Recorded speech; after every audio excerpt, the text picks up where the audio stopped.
whapane na oe I na uvi I ngā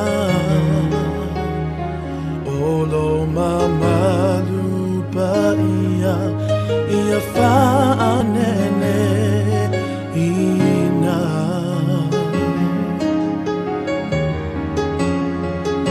Angelu mao na langi ke rupi maserafi manu matai tasi Ia whaaloano e netua o mai tato tapuai Ifo maia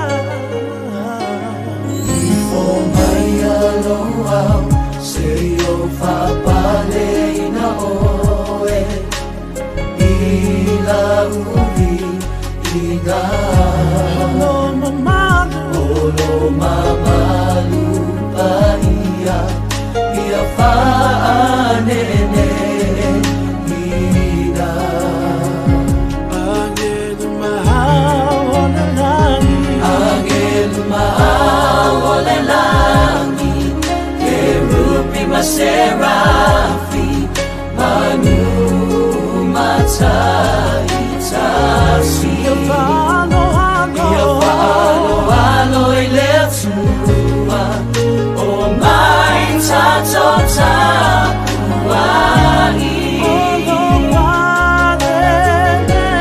Olo male lea Lotuku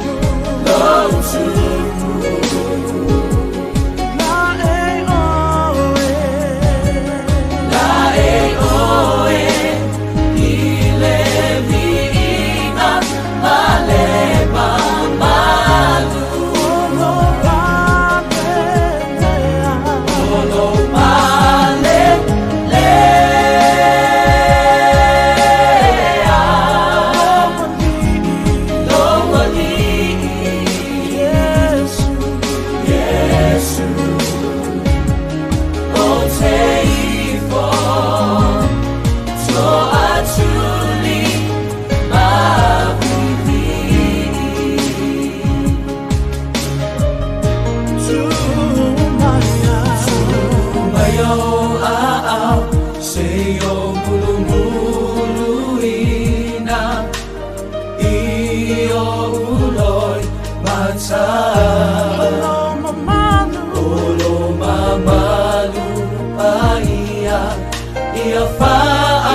male auro le viinga mai lo unei locho o te ifoto ele ile atu ale sili sili ese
Ia whamanuina le suafa o le atua le tamā o lo tātou o li o Yesu Keriso. O le tamā e ona le alofa muti muti vale. O le atua fo e ana le whaamā whanwhananga uma. O le na te whaamā whanwhanaina ia te i mātou i lo mātou puapua ngā umalawa. Ne ia mātou mawhaia o na whaamā whanwhanaina atu ia te i lātou uma ua maua e se puapua ngā. I le whaamā whanwhananga lava lea ua whaamā whanawhana mai ai le tua ia te i mātou. Awa ua mātou i loa. A whai e petia lo mātou whale apitanga whale lalolangi. Ua ia te i mātou le whale mai le tua. O le whale le i whaia e lima. E whaavavau lava lea i le langi. Na au whalongo foi i le leo mai le langi. Ua whape mai i a te au. Ia e tusi. Amu ia e ua oti. Oti o i le lii. Wai a matai nei o na pō. O lea lava. Ua whetalai mai ai le nganga i a te au. Ina ua lātou malolo i o lātou ngā luenga ti ngā. Wa lātou ngā luenga foi. E muli muli atu lava i a te i lātou. E solo i a sea foi e le tua loi mata uma lava. I o lātou mata. E le ai foi se toi oti. Po se whano noa. po o le aue. E le foi se toi puapuanga. Awa o mawai atu ia mea muamua. O a iese na te whate e se ina mai I tātou I le lofa o ke riso Yesu. O le puapuanga ea, po le atu vale, po le saua, po le onge, po le lava, po le pangatia, po le pelu, awa o tātou manu maloa ia I nei mea umalava. Ona o ia wa lofa mai ia te I tātou. Awa o mauti noa. Ele mawhai ele oti po o le ola. Po o angelu, po o lii. Po o mea malolosi. Po o mea I nei ona po. Po o mea atali. Po o mea maululunga. Po mea loloto. Po se tasio ia lava mea na whaia. Ele ma whaia ia mea o na whate te eseina. Mai a te I tātou I le lofa tunua. O le atua tama. O lo o ia Yesu ke riso lo tātou o ri I paola. Amen.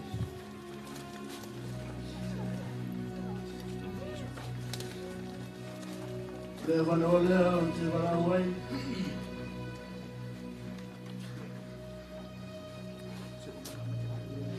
Le wau ma le whaloalo o mai masani a mese tatu ainga.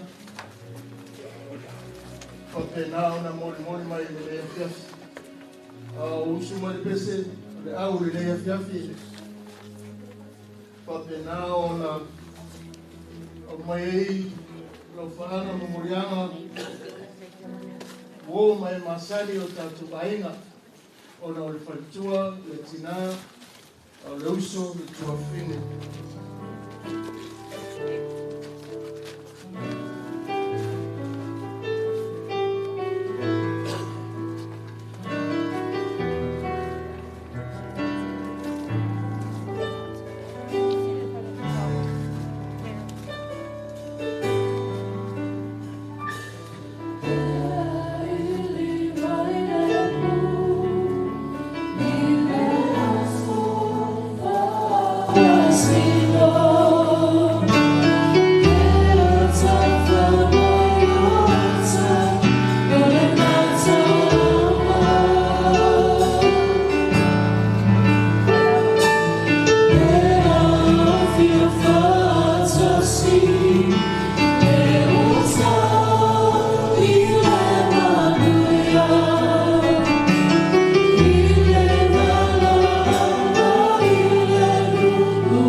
la apostolo Paulo o lo wotsi o lo manuia lea o lo wola o ia Kristo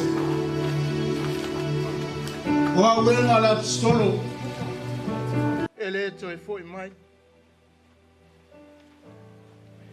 o le langi wa le lea o te moa I whaitalo whaatu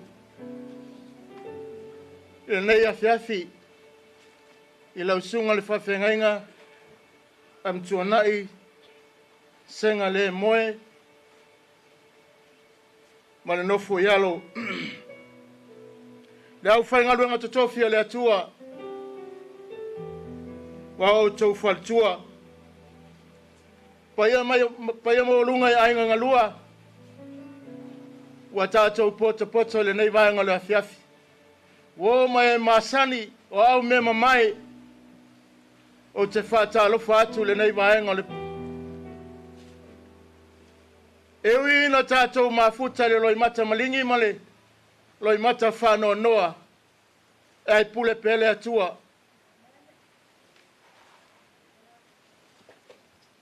whātulo watu le paia o le kalesia I ona tūlanga tofi e manatu ua langa ia le maota e afio I ainga taulangi ainga fia e te tausi ua usuia le fono I le lawa le whaalfitu fonga le fatu I tuai I maunga awa le tausinga ale lunu mwenga le tūmua ua langia ngen maota e fio e lau a fionga le fuatanga. Mau ta whai. Walanga ia I maota fio e le mtuanai le mapua le tuianga. Usuia le fono I le wha le tolu I tua le lufi aua tūmua. Walangia foi maota e afi fio ai matua I le ainga sa tūl mafono. Le wha o lunga tangifa. Usuia foi le fono. I le lawa la tai ai. I le wha le tolu. I lau tō whalengang fong. Whalengang furu. Lau tau singa. Tā lau whai lau lupe. Sa fa lele wa le toi foi mai wala angia ngai maota e ngalulue le ngaluenga sa fa perpele ai le fa le tua le tina le tua fafine ele ai se toa e tau puleu ma le fina ngalo e tu mateo le fina ngalo le atua awa le tama le mua le ngai ia o le tau e velo I le lao, e le alofia. Awa e whai le matua, e li ai le moto. Whawheloa ia I ma whatalofa le neipo, I le paia mawalunga wa sao. Whawtai le tutu tau au mai o lo tau, pa ia man mamalu, o mawai se whaamafan whananga le nei afiafi. Le sunga le whengainga e mai se pa ia I ainga ngalua. Wa fua ai le nei po manatu la ia la tatou o momoli lo na viinga I le suafa mamalu le atua le tamale atua le alo ma le atua le ngangasa tatou sauni e tapu ai atu ia teia I lona nganga fio maia e whape na matalia le luai sauninga o le tatou tina pe ona tatou iai le nei afiafi atu le au sumali tatou pese ta tala ilo loto tatou tapua ia tua ile atua le nei afiafi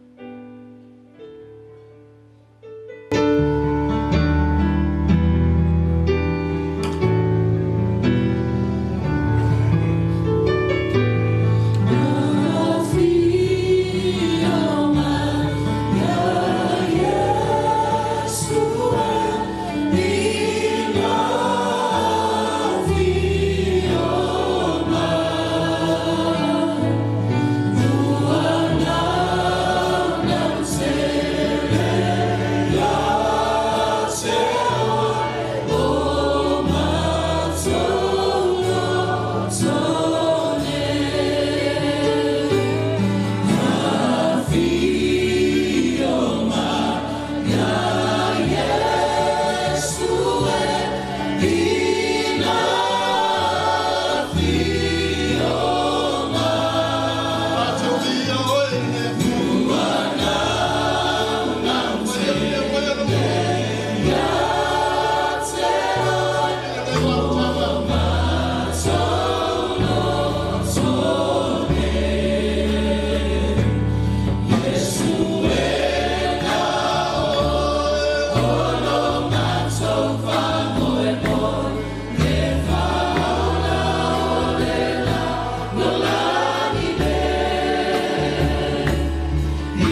Tātou whāno no manua ia teia, la ngona ina ailo na mamalu.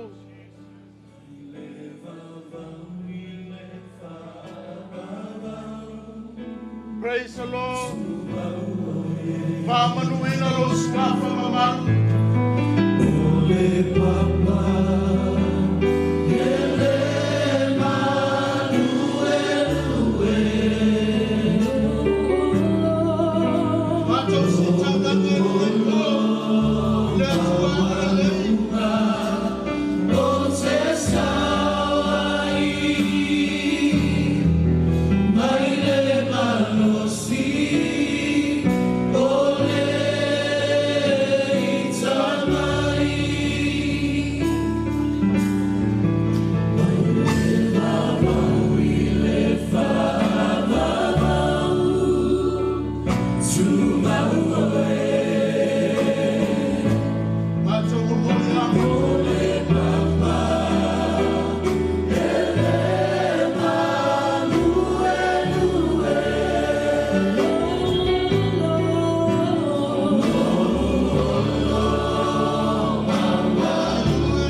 lo mātou manuia. Ola mātou wala wa ia te oe ke riso. Mātou mamoli ai o mātou loto nei po o malanganga whaftai. E a fua mai ia te oe. Toi fōi ia te oe. Ia vi ia oe lo watua. Hallelujah. Mātou walanga fia ai lo mātou watua. Le mafuanga leo lo mātou wala. O le pō le viinga, o le pō le whaftai. Nā fua mai a te oe. Ia whamanu ina oe. Foi a te oe le viinga. Glory to Jesus.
Ile nei po le tātou mātanga sunga whengainga.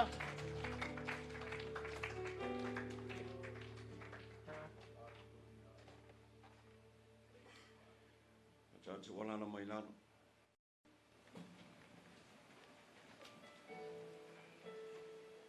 Tātou I wha matitalo. E a fua mai a te oe. E toi fo'i I a te oe.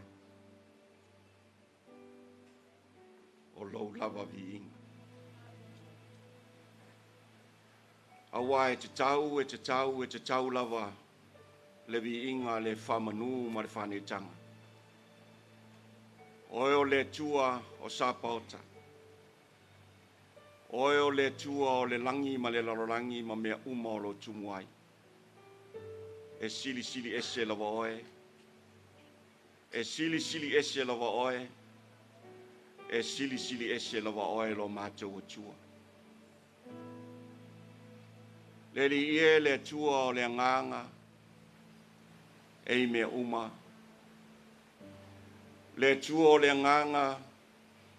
Na te au maia le oli oli le mea o iai le whanonoa. Le tua o le nganga. Na te whaatupuina le ola i le mea o iai le oti. Le tua i le nganga. O le na te au maia i le whamoe moe i le mea o le aise mautinoa. Le tua lawa oe o le nganga. O le pule ao ao. E o le mana. Le malosi uma. O le poto. Ma le tamao a inga. E te tau le vi inga le whamanu ma le whanetanga. A toa ma le whawhitai e le au noa. A wana le sea noa. Lau pule whasoa i le soifua ma le ola. E ui. O no lo mafuta i mātou. E lau matamalingi. Ma le loto whaavau o no le mafutanga i le tino nei. O le mafutanga ma le anganga whaamawhanawhana o lau fio. Na te au maia le malosi. Na te au maia le oli oli. Na te au maia le whamoe moe i ai mātou uma e ui i le oti. Tu ua ai i le mafutanga i le tino nei. Ai mātou te whaafitai o no oe o le tua. Tā pena ina mea uma mai le wawau i le whawawau. E tu mau lava oe. A o mātou iai le nei larolangi. O mātou i lolo na taunu unga. O le nei tino au anga vale. Ai au ino mātou whaafitai. Awa o lo mātou ola masoifua. Isi o langa ua loa na tāpena e lau fio. Olo na amatanga. Malona taunu unga. O le nei o langa mātou te o lai le tua e le opongi sā malilo i ati oe. Lona whamoe moe manona winga. Mātou te whaafitai. E leo tu au no ina i mātou e lau fio. Oe o lea tua au ai i so se taimi. Ma so se mea. E sili lawa ona e lata lata na ilo le manawa na i o mātou ponga isu. Le li ie. Lea tua sili e se. Mātou te whaafitai. Ono le nei a fiafi wa o whanga poto poto. O i mātou uma. O no la mātou moni mawina. O le soifua o lau auna. Le tina. O le tua whawhine o le uso. O le sa iai whatasi mai mātou. E uina ua e a mia lo na nganga. Ai au ino mātou whawhitai o no tausanga i tele. Ai maise o mea sa ia whatino ina a o mātou mori mau. A o mori mau fo ilo ua nganga i tā leni. Ai maise o le wala aunga sa e whailoa i a teia. Mātou te whawhitai o no lona soifua ina ua pupula le malama lama ma ua ia langona le musu musu mai o lo ua nganga. O whailoa ia te ia le whamoe moe malona wala awina. Sa ia muri muri tai. I le whamaoni ma le mawhai ngatai. E tusa ma o onga. A aua fionga pa ia. Ma le tai alaina e loua nganga pa ia. A o mātou mori mau. Ai whamau tinoa mea uma e le mana o loua nganga pa ia. Wa i ua na ngā luenga i le tino nei. Mātou te vivi ma whaavitai ma whanenei nai oe le tua o le na whaapolo kalameina o mātou o langa. whaafitai tele. I le au nanga sa o mātou wawa ai, maha o inai I mātou. Tau tuaina o lau ngā luenga, fi soani so se tasi. Ai maise, o le taido luaina o le ngā luenga, ma le tamā, o lau auna o tuua, ma le nofo alo, a inga ngalua, ai maise o I mātou uma, ma le kalesia, sa ofo inai lona soifua au auna. Au iai o ia I le tino nei. Mātou te whaafitai ona o au mea lofa. Sa e wha mea lofa inai o ia. I le poto, I le iloa, I le malamalama.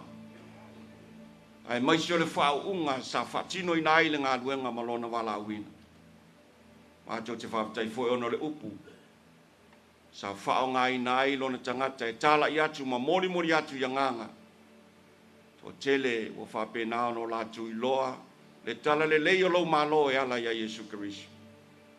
E ala I le au nanga, alo mātou tua whine, le uso, o le tina, o lau au auna, sa muri tai I lo whina ngalo. Awhitai ina wei mamoli mai le soifua o le tamā ma o auna nei, e nofo alo a inga ngalua mai mātou uma, wō mai masani.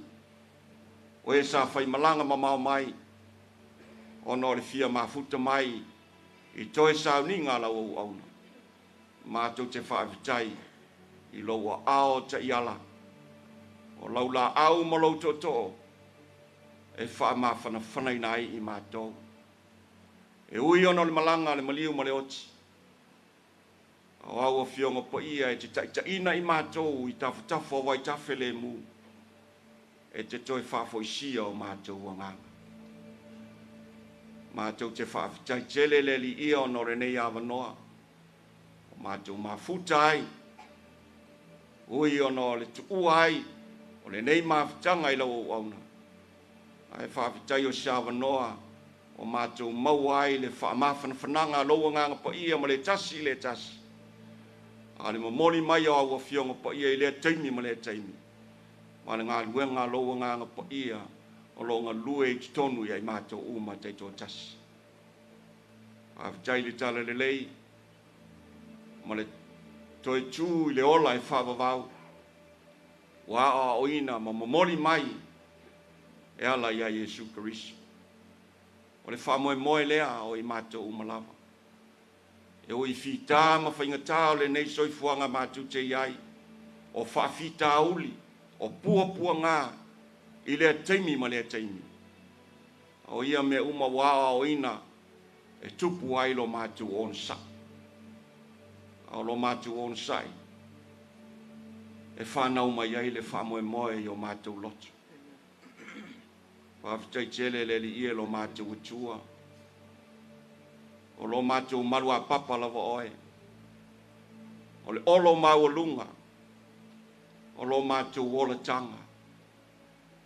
Mātou te malu ia te oe. O awhita, o awhaingata. E ui le malanga le maliu ma le oti. O ina I mātou ia o fionga pa ia. E le mawhai e le ola po le oti.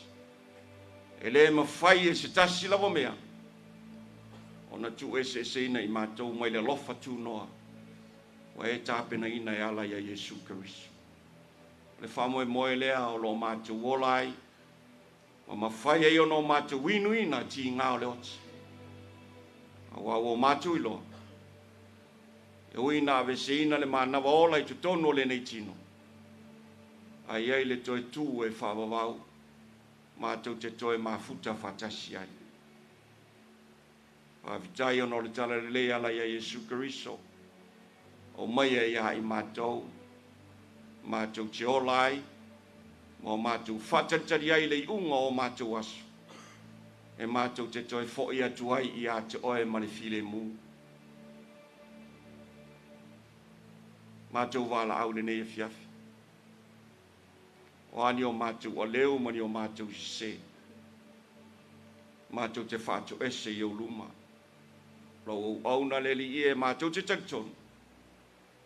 ai le ave seina lana manava muli le nei tino wa e sila fiaina lona loto ma lona nganga whanau na watu ia te oe tāpenaina le wheiloa i malau fio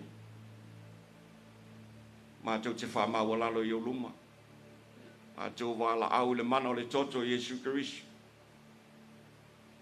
whamamaina i mātou au mātou sulu i o ao i le loto mawalalo ma le Lemoe mātou wala au le li ie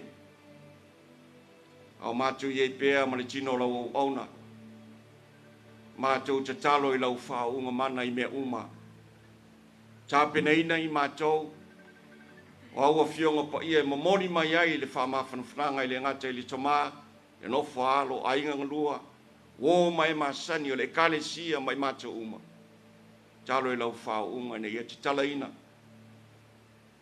tāpenaina i mātou ma tā osoina i mātou au mātou iei bea le nei o langa mātou wala au iei lau whamawhananga i lau auna le no whaalo eli ie e uina ua loa aso lo la soifua i tutono o lau ngā luenga ma le tala le lei ma lau fionga pa ia ai beita i o uina lau le nei tino e mafu ai o na malingi o mātou loi mata ma le sootanga i mafutanga iei lo wanganga whamawhanawhana i a te ia ma le no whaalo ma ainga ngalua papea fo i mātou uma mātou te talo i toi vaenga o le nei sauninga le li ie o au mea lofa i a lilingi fo i au au nei mai solo file mu e whape nao na whatu mawina ai le mamalu te tono le nei tapua inga ma le nei sauninga mātou wala au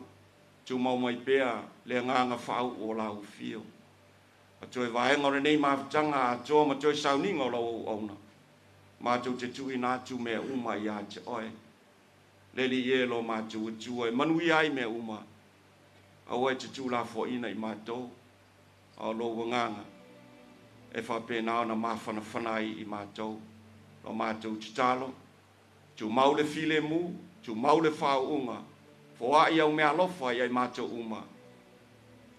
I lo lava suafa Yesu o mātou ole. Ma wala au ai. Ana langa lau whanau re ne fiafi. Amen.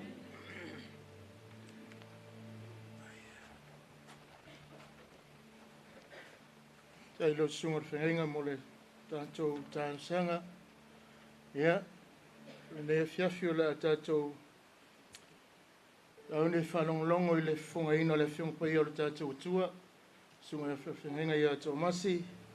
Ia o ia o le a whunga ino le fiunga pai o le tātou atua. La i le swinga le titi a mai a le whunga ina le fiunga le atua. Na tātou whanonglongo lea. Au whetala i mai le atua ala i ana fiunga le launga. O le asaunia le sunga le whawhenga ki pati. I le nei a fiafi. Ia ona tātou whaasolo atu le tātou mori mau. A le le tātou e whaatea mai le atua i lona whina ngalo. Ke o ngisi e tā ua ele whiau. Ia ai misi ele whiau tā ua le nei po. Ia lo wava ma lo whaaloalo, sunga whawhenga ia tō masi.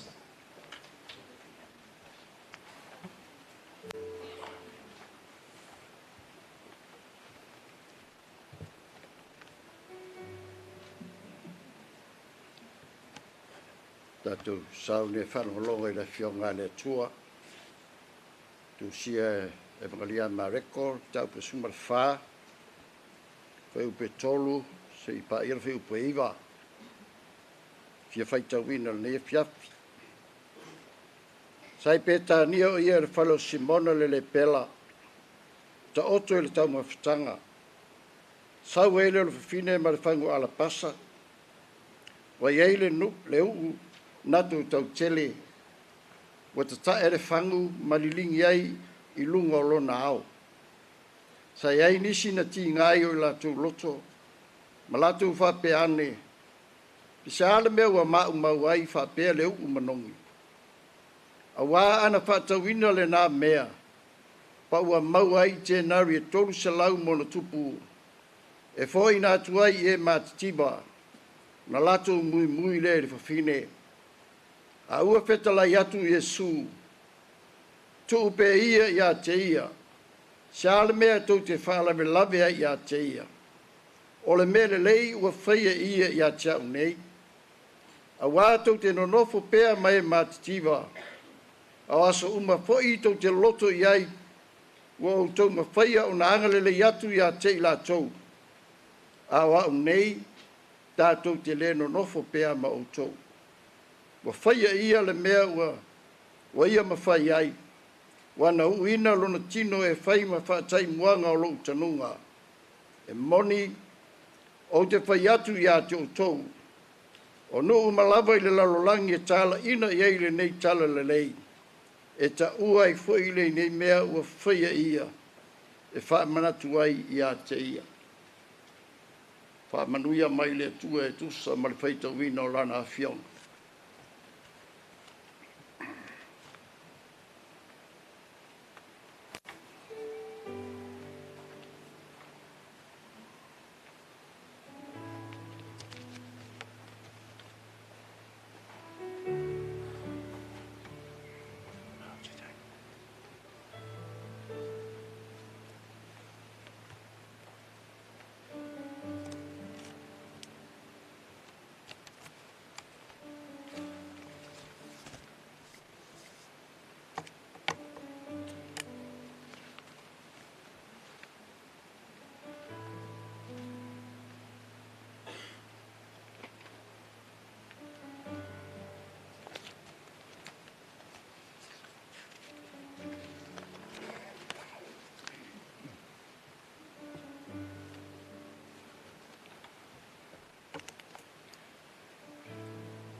E le swafo le tuatama, le alu, ma le ngansa.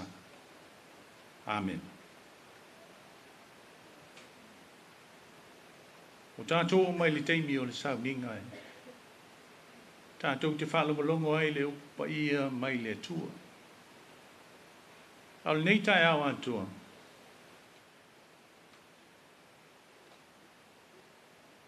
I have been quite emotional. Because how can I come up and speak, say some few words about the person that I have met and known for such a long time. Le anga le me whaingtau lo tutu lai lumanei. Mai e sauni e se moli mau I se wo. Se tua fine pele. O se tina. O se nena. O se wa lewa na e si la fia ma e ilo. E lava na tau whai antu I le nea fiafi. Mai lama le tae au e le mwhaina tau fia le malingi ifo loi mata. Hanga o tanganta o esele lau mata ata ma le lau fonga fia fia. O tanganta ko ie mai angi ala whalitua sunga le whawhengai. O tasi lea whamala si au tonu no mātou ai. Ai meisia mātou maftanga whai. So help me God. Give me strength.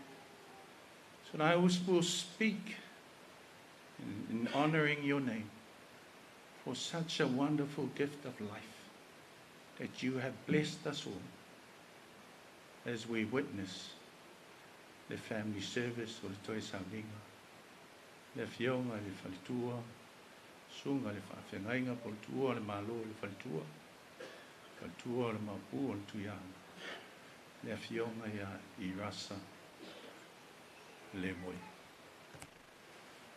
So, whatever no mafo fau kula se upu alanga tau. O tau fa fonga foi tu spai tau nei a fiafia. O tala mala malama. Tala wala si le fi. Fa long so in pe. Awo mai al nei tala ina ia toe. Ina ia toe whanga ngana ina ai winga o tinale. Tulo vai angel pa ia le langi manana. Ua le malo, le suia. even though it's an interesting story, a well-known story that you and I have heard so many times. But it is a story that has a twist.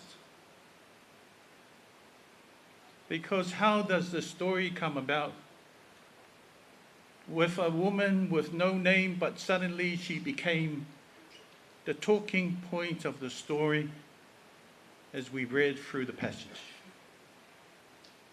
Le tina le sona ingoa, le whailoa mai sona ainga, pe mativa pe mauoloa oia. Was she married or not? Nothing at all that would give us a clue of who she really was. O le mea le loa le mea le na. Le ei se o iloa. Pei se I o le whawhine wha le ilonga lea I le tala. E matua manino a, e le ei sona whaia, le ei sona pitanga, le ei sona sotanga. A o fio Iesu le whalau Simona. Poto ai ma ona so. E ai meise le o lo hostinga le tena.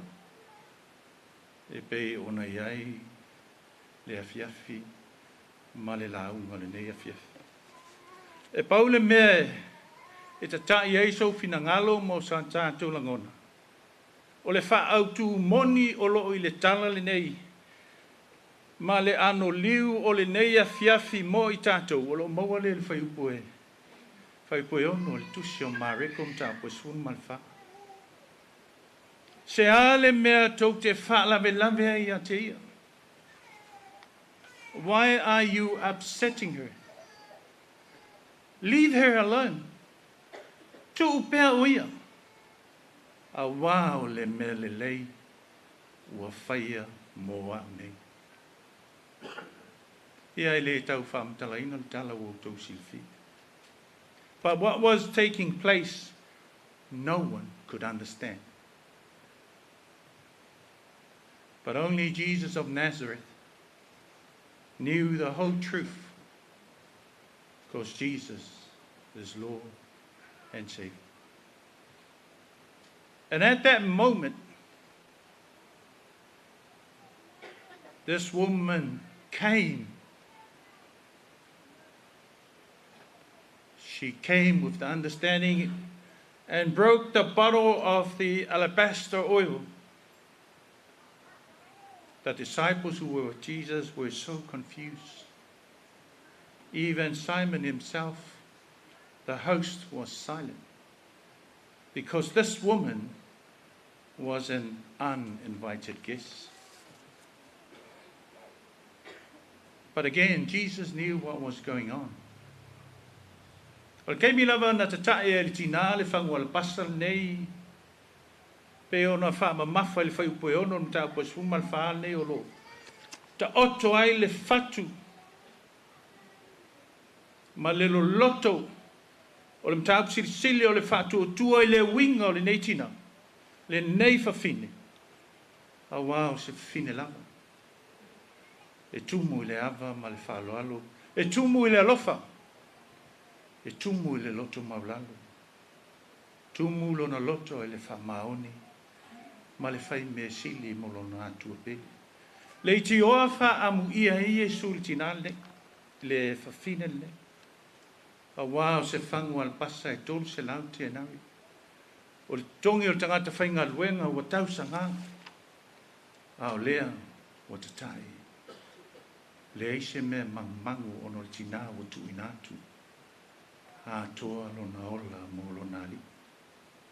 E whapena le anganga o le nei fiafi. Ono le maula I sau le whai upu. A le whai puiva. O le mea lava e tala ina I le tala le lei so se nu uma o le lalulangi. E whapena fo e o na iloa ai ngā luenga na whai e le tinali. O le nganga na o le nei fiafi e tau tapu e langona o le tinale, le whalitua le. Le tina, o se tina e tumulo na loto I le alofa, malona whai me sili. malona ola fai mea le lei mo ia malona ainga malona tolua ma le whana. Ioi, e ui lava, e le fai ngofie, le o mai o le oti, a o i foi, o lo toloto i ai, whaatasi, ma le alofa o le atua, ia i tātou. Fai mai e le mau o le neia fiafi, tu be ia, tu be ia, aua le whaale me lave ia te ia, a wao le whawhine, o tu ina atu ato, lona ola, a wao le alii, o lona whina ngalupa ia. This is how I would explain the life of Irasa Lemoe. She gave it her all. She put everybody above her. And she also worshiped God totality. She gave everything that she has, no matter what, whether in the good times or the bad times. I see her as a spiritual warrior in Christ and in our Lord Jesus Christ. O le ngana na o le nea fiafi e le mwhaino whamtalaini. Le lava foi upo le tangata wa e onge manatu le tangata. A o luma o le atua malana si le whangapa ia. Se ua mali e o mo ngā luenga le nei au au. Le nei toa o le tana le lei. Ia alofa mai le atua anga le lei le au au na le sunga le whawhengainga ia senga le moe am tuanai. Le whanau whawawau, le whanau whanono. Ia whamaise whamawhanwhanai.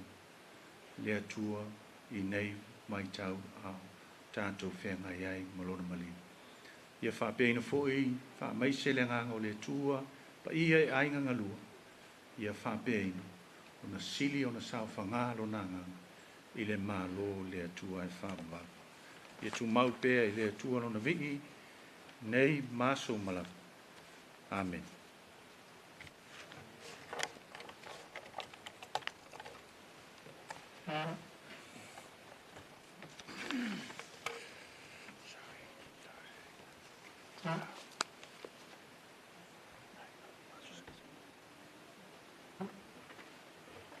E to sa pati le atua le nei fiafi.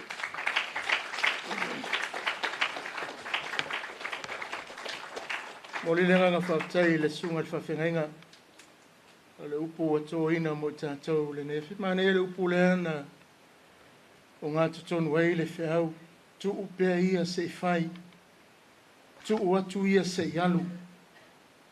E anga o le fua lea o le wha moe moe o le o kewsiano e la lolangi le nei. Ina ia tala pelo tātou wha moe moe le nā. Tu oe se ia whaise me sili mo ia. A ona e alu, tu oe se ia e alu. Leango le wha moe moe lea o le kewsiano. Au auna lele ia ma le wha maoni. Ulu whale mai e fia fia. Leanga na mati mati, le soifua, le au auna whawhine, le whale tua, le tina. I le tele o tausanga na fua ia le atua. Au a le wha moe moe la tale pese le au. Nau e te tala ilo loto, mafo fau whaitasi e le whi au le neipo. Ia ona tātou wō lei e whaise mo li mau manaia. A uso le au le pese o tele whai atu te tūlunga. Vele nei awa noa e te mafo fau ai. Le tā ua le whi au le nei a fiafi. Tā ua fo le wha moe moe o le angai atu o tangata. Ilo na taimi whailoa iei ma le atua. Whapea nana saunia ai. I le manuia e whawau.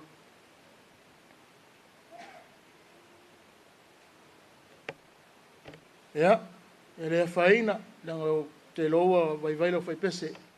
Ao le neia fiafi, te roa la tātou wanga iloa.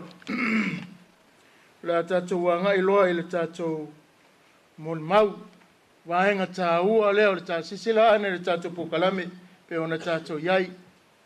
Pa tā waino le tātou mon mau le neia fiafi. E le tu sa loto ina oe, e le pupu, e le umi, a ia a noa. E ma neia le wha manuia ai, e wha aluaina ai, wha teleina ai le vi inga o le atua. Nei po, le awa no le la tātou wa matai, tātou moni mau le nea fiafi.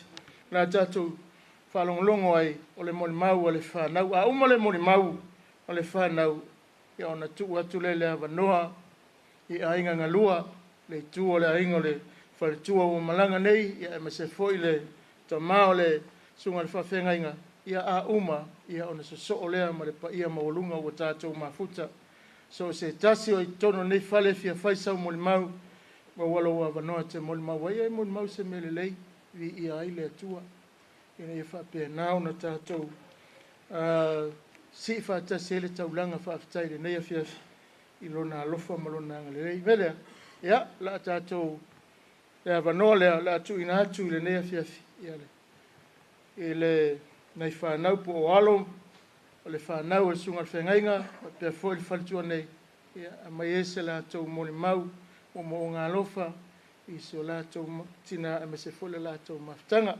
tai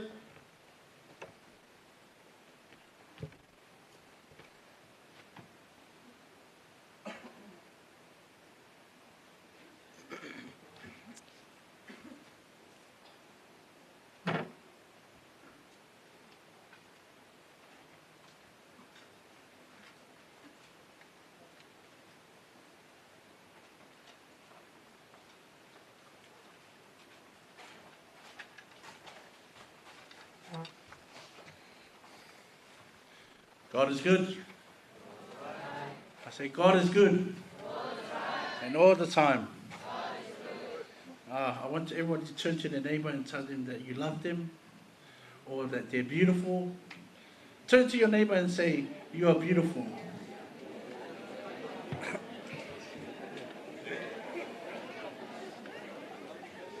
And then turn to the other neighbor and say they're beautiful or they're handsome.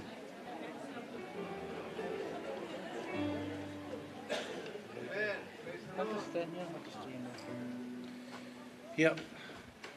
E mua awe pe vi inga na whawtai le tua. Mono na lofa mana ngā lei a te mātou i whānau. O le a inga whata lofa atu nei a whiawhi. I le sunga whawhengai mana to whare tua. Ta māma tina mati tua. A inga lua. Se wō o se wō fwoi matu tina ua se asi nei pō. E celebrate the life for matu tina. I'm the youngest in the family of 3. My brother and sister, they'll come up when they do, but look whangau lea. I've got 6 kids. As you can see, my Tongan side, 2 kids, and my little Samoan here. But on behalf of my little family here, all glory to God. I don't want to cry, but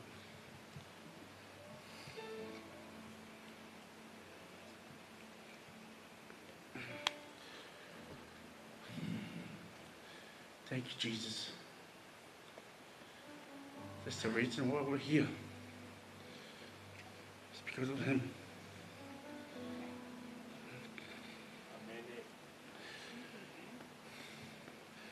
The reason why I have my family is because of Him. The reason why I know Him because of Him.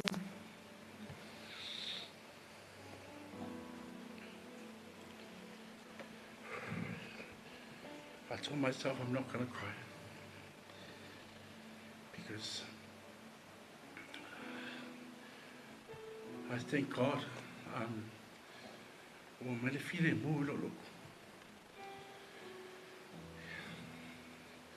brought me the peace. Because I'm now in a better place. Because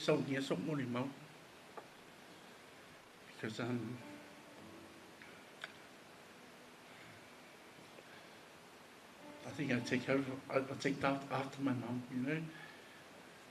We just say whatever in the heart. So I stand up here today and I thank everybody, you know, welcome everybody to the celebration of our mother, of our grandmother, and my mum. Okay, I got a checklist, so I'm just going to check it off and introduce my family. Yep, finished. Welcome everybody. Yep. Okay. Describe the type of person my mom is. Okay, I'll describe. My mom was a strong lady, a beautiful lady, a beautiful woman.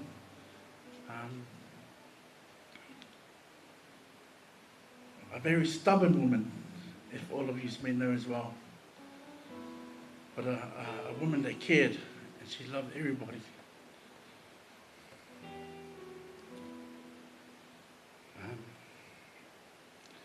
She always wanted she wanted the best for us. She wanted perfection. Everything she did, she did it to her best, or she wanted the best from all of us. That's the type of woman that I remember, Mum. You know, se kangaka alofa. She cared about everyone else, and like would leave us last, you know.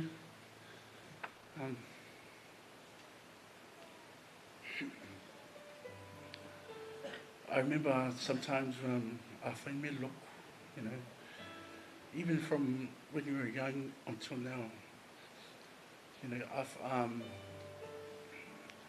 would do things like, you know, you know, there's so much stuff, so much food, so much, you know, gifts and things, you know, and me back then I always think, oh yes, I'm gonna get all that food, I'm gonna eat all that meal offers. Then to come home and Mum's like, she'll kufa to everybody. She'll, that's the loving heart she had. She'll give everything. And when we get home, there's nothing. And I used to say, oh, Mum, what about us? She said, we give everything to everybody. Because she had a caring heart. That's the type of woman Mum was. She loved and she cared. I'm sorry. I gotta get it together. Sorry, guys.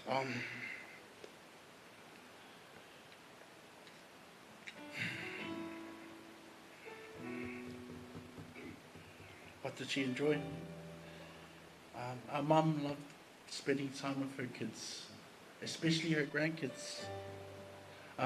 If none of you know, looking off for Australia, I'm in Australia now, and my kids are still here in New Zealand with their mum. But my mum would always say, like randomly, son, yeah, oh moli aku me ayo lo whangau. Yeah, and I'll always like feel in my heart and be like, you know, like she does it out of her own love. And like I'd be in Australia and she'd call me every day, or when she could, and she'd just vent to me, you know. She'd tell me how she feels. Even when she's mad at Dad, she'll come and tell me about Dad and what he's, you know, it's good times with Mum, and my relationship with Mum, you know, as all of you know, I'm the youngest, and I had a very tight bond with my Mum, being the youngest, and she spoiled me, you know, she spoiled me. I'm sorry to Padilla and Sarah, but she spoiled me so much, and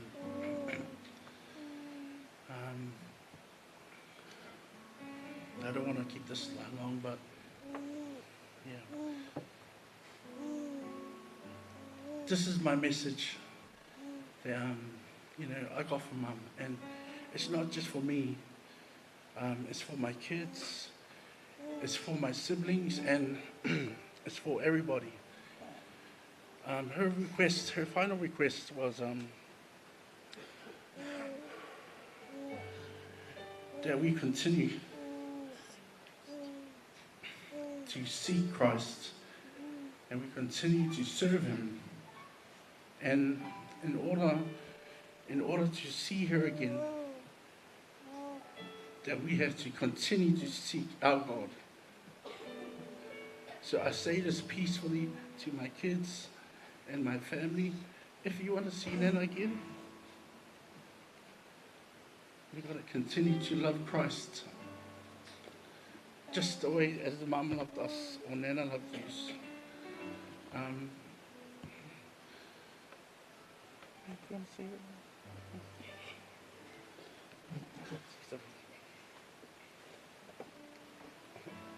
Hi everyone. I did not plan to say anything. For those who don't know me, my name is Sally, or Sally Valasi. I am Abraham's current partner.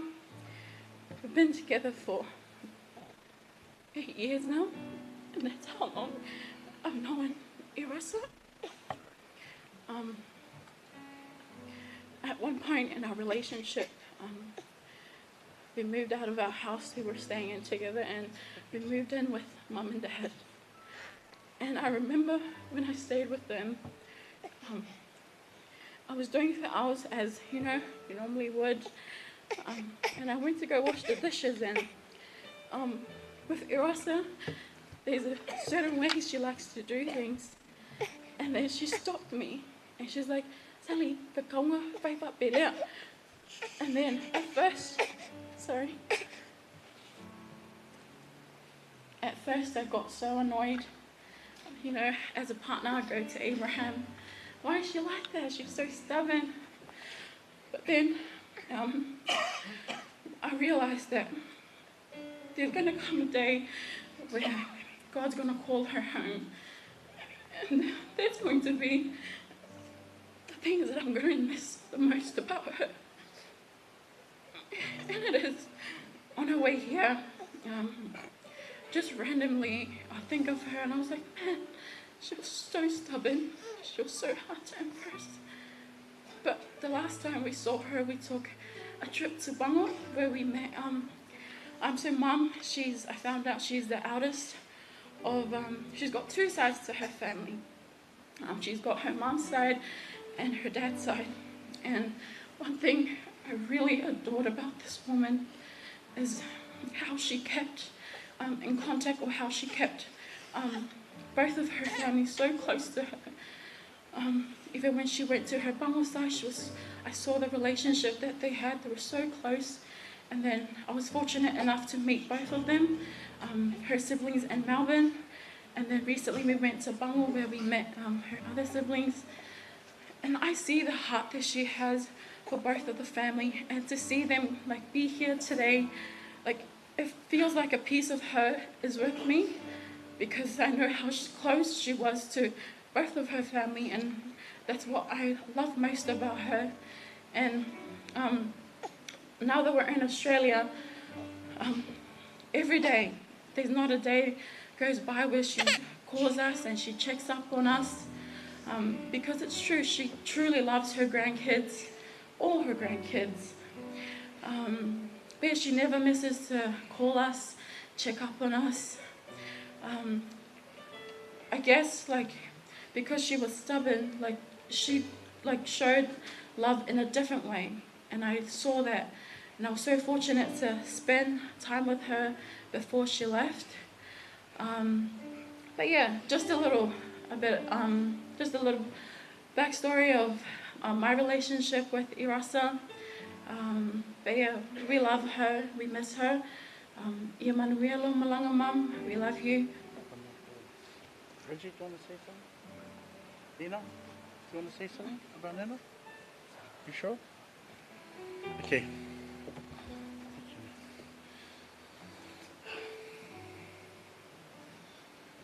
Last but not least, I'm here to say thank you to everybody, that showed our love to Mum on both sides of the family. The Olale family, the Holy family, Dad's family, the Lemoe family. It's been so great to see the support and love that they have for our mum.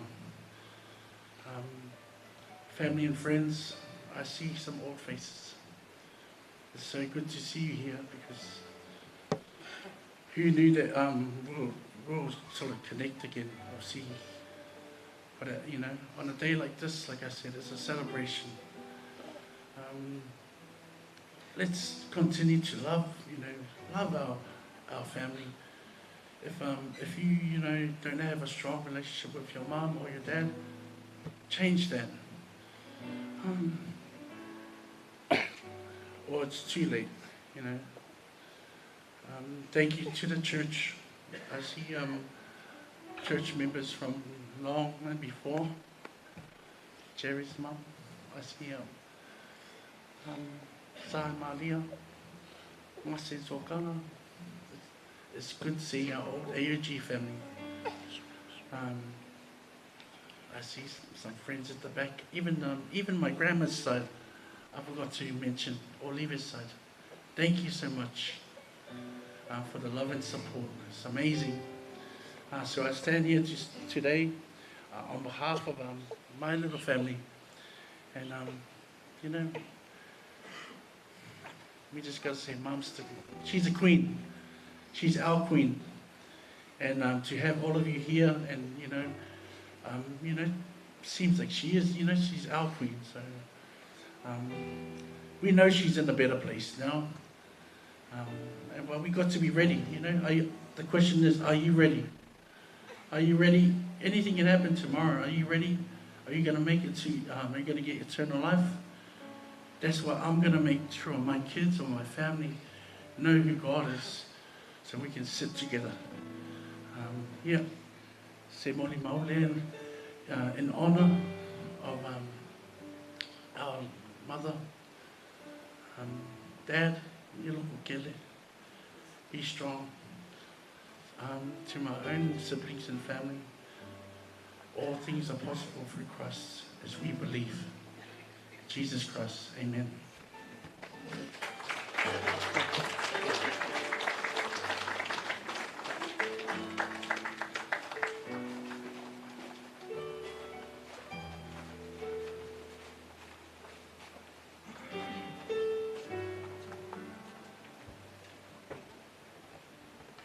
Ia, ole maule na wanoa o tātou atua iai.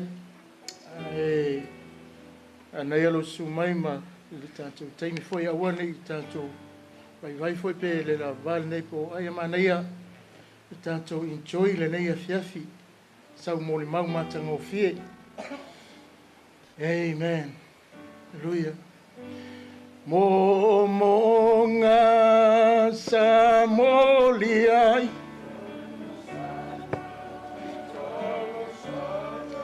Talo for that feeling in your heart. All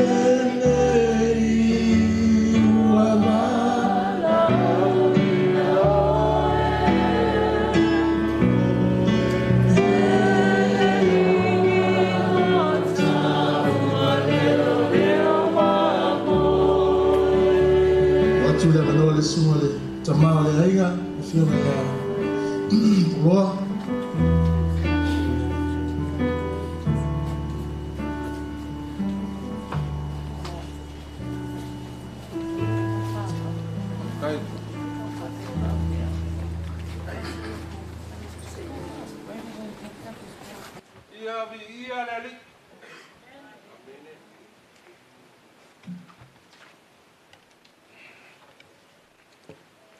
Awe ua maliliu toa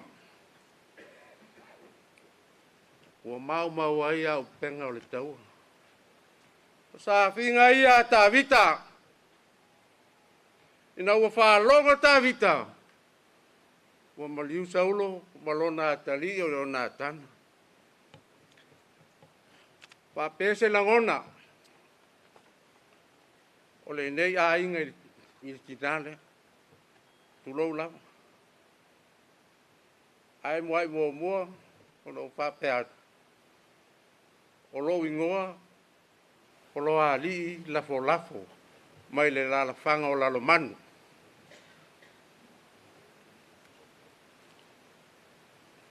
whapese langona o le nei a inga o le i le tina Irasa Lemoe Lemoe.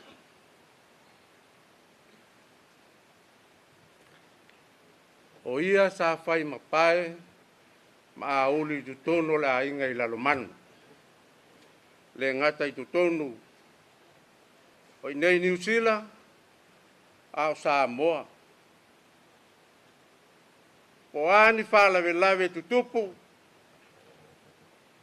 e mua atu lawa le sunga le whawhenga inga taulangi. Malona whaletua o atu loa whaiaka. So whalawe se ngai tangata I lau sunga whape lau mana mea. O taua I lasa o le mana mea. Al sunga le au whalupe.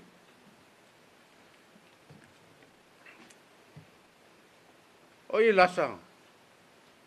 Io Irasa Lemoe.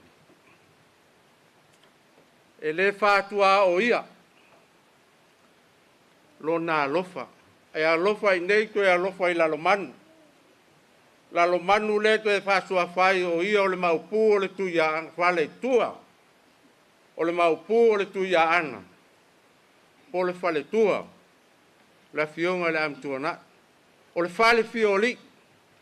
O e pola pui pui. Au afuatanga.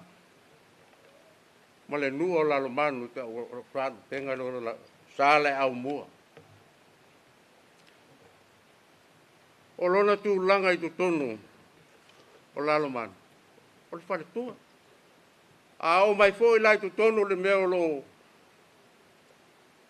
lo fola le fina ngalo le tua ia teri nganga. O le whale tua. O le whale tua o politina o le ngaluenga. A Samoa, o le whale tua, o le maupu o le tuia ana. Ia I lasa.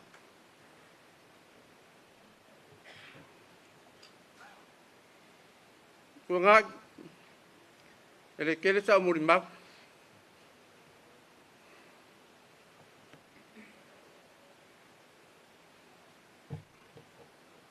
Wai le tua le nganga o I lasa.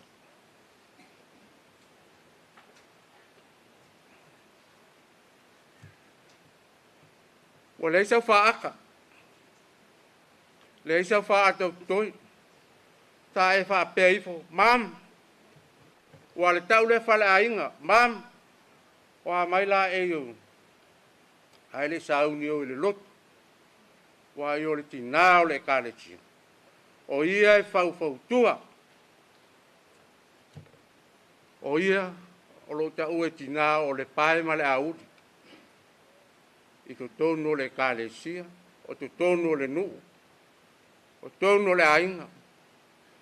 Ainga I lalomanu, ia I lo tangata tulou. Te le ana whapesa o whamataranga, te o whae le lea. Whae le lea o le whale tua. O le mau pū o le tuia anga. Whae le lea o le whale tua. O le kāle, tina o le kālesia. Wale dengan ngana fai mai ia I las.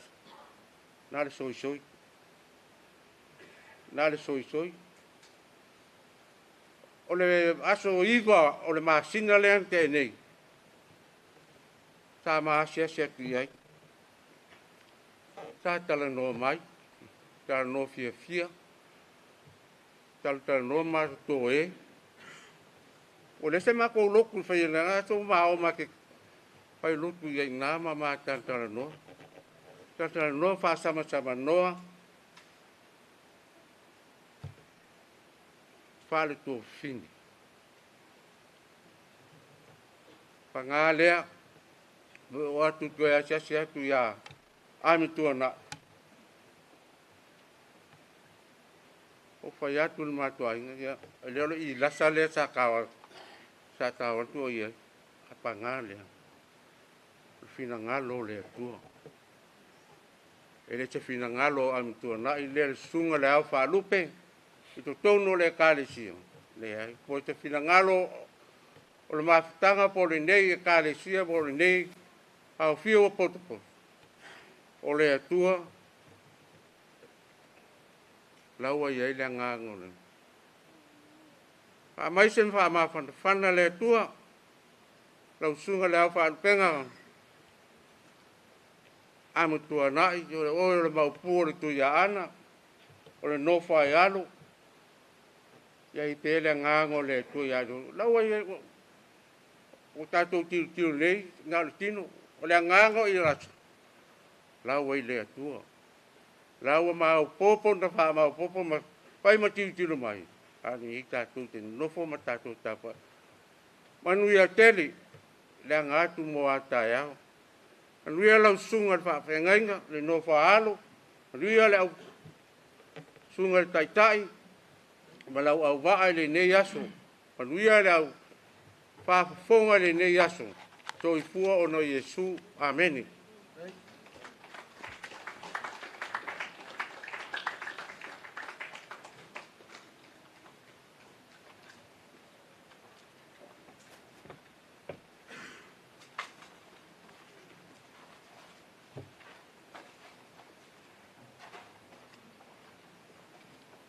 Lele tua, Samuel Malava,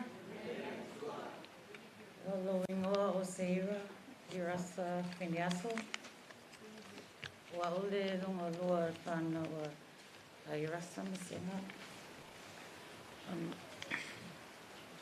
Olo whangaulea mai, olo whangaulea, ko lima lo whangau. We're from Melbourne, in Australia. We stay in Australia. And came all the way here 4 months.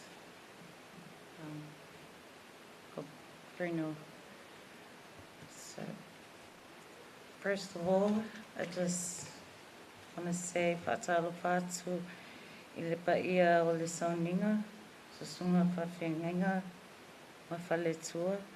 Ai maise le paia o inga ma wō alo mātou tina. Ia vea o tēnei. Ia vea ia lene. Lene te mi o te paia e se moli mau, molo tina. My mom was a strong woman, always walks us every single day to do our pe'aus, how to treat our kids, how to respect others, and how to love others as well. To be honest, I haven't spoken to my mom in 2 years. I finally got the courage to reach out because I was going through some stuff. I finally got the courage to reach out to my mom. And then I told her I was sorry. I'm sorry I didn't talk to her throughout these 2 years. When we started talking again, I felt the warmth and the love that I missed throughout those 2 years.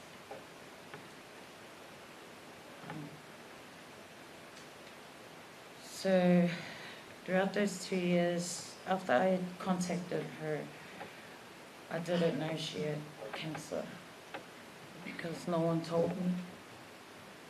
Throughout these years, no one told me that my mom had cancer. So I just found out it was say, for example, this week, like 2 weeks later, my family told me that my mom had cancer. And I asked my kids if they knew. They said they did, but I didn't know. I think it's the reason why she didn't want to tell me is because she didn't want to put pressure on me. And the things I was going through, she didn't want me to carry more burdens for myself. Uh, after a week later, I heard she was getting very sick. She called and said, "Don't worry about it. I'll be fine, stay there, it's all right." But my older sibling messaged and said, "No, you just have to come right now. She's gonna go." I didn't know what to say. I didn't even have the money to come to New Zealand. So I asked my boss, my brother asked me. I said, "Yes, you can go." When we came to New Zealand the first time, she said to us, I was praying and praying to God to give me strength to see you too. I couldn't look at her. I just cried. My brother cried. And I said, "I'm sorry, we're here now." Then she told us, "Au me ngofo umi, o I o mawhai mea a kameki, o I o mai e loa." So, okay, so I left on Monday. After I left on Sunday, she got discharged from the hospital, and we went home, and then we heard the sad news of our auntie passed away because of cancer as well. On Monday, I went back to Australia to do all my kids' stuff. And Tuesday, my younger brother went back to Brisbane. And Wednesday, we heard she passed away.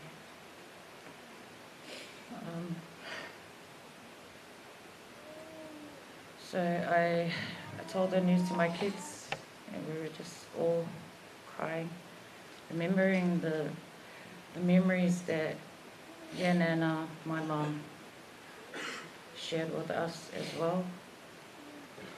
She cried the moment I took my kids to Australia. She cried. She didn't want them to go. She wanted them to stay, but it was their choice to come to Australia. So we were sitting together, I was sitting together with my kids, sharing the memories of their Nana and my mom. And one time I told my kids that there was one time that because I do it too, I tell my kids after a hard day's work, I always ask my kids to come before my feet, my vais. But my mom does the same. She did the same when we were young. And I told them every time she says that to come before her vais, she says to us three, "Ia whakali se o Christmas, e whakau skōwila." So till this day, we still haven't got our wila. We're still waiting. So we told Dad, and Dad said, "It's all right, I will buy it." And the other memories where she will call us over the phone, and she will try and make my kids jealous. She'll say over the phone, "Oh, do you have nice food there? Is it nice? Because our food is nice over here. Look, all these food." And it makes my kids think, oh, they got nice food. We should go in. Do you want to go back? Because they keep going back and forth, back and forth. But I just don't have the money to send them here and then bring them back. So she will also say over the phone, "Oh, look at all your cousins." It makes them want to go back. So once she hangs up, I ask them, "Do you want to go back?" They say, "Nah." So I tell her, "Oh, they don't want to." But her favorite out of my kids was MJ. So that's my eldest at the end. It's MJ. So that was her favorite. Anything she wanted, he will go and do it. And everything, everything he did in school, he did it for his nana. Graduated college. Got a lot of certificates and stuff just to make her proud. Because she was the woman that always told us to go reach for our goals. Go, make sure you reach for your goals to make your dreams come true. And they always tell me the same thing, my kids. And I say, when we were young, we reached for our goals, but our dreams didn't come true. Because my dream job was flight attendant. I told my mom, she goes, "Lea e oki uma whakaska ko I." I was like, oh, thank you. So Abe wanted to be a DJ. She told him, "Kai mo molo ainga, loa aunga, and then you can be a DJ." Ele se mea mo ngā mea. So, and for Padilla, he was going to go train for Auckland Blues. But she stopped him. And that was all our dreams crashed.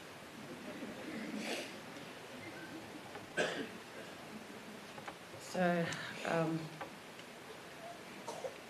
Mom's love for us, she loves us in different ways. She loves my younger brother's family. She loves my younger brother's family in a different way to how she loves my family and my older brother's family.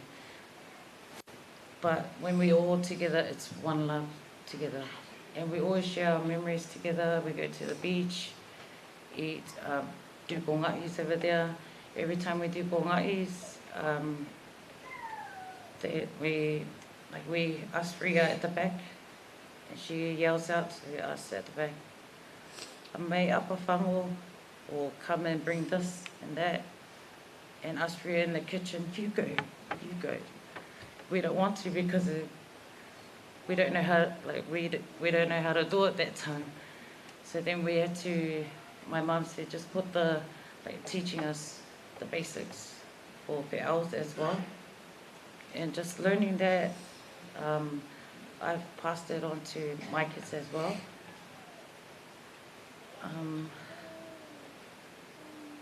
She was very sad that my kids didn't come with me, but like I said to her, I didn't have the money.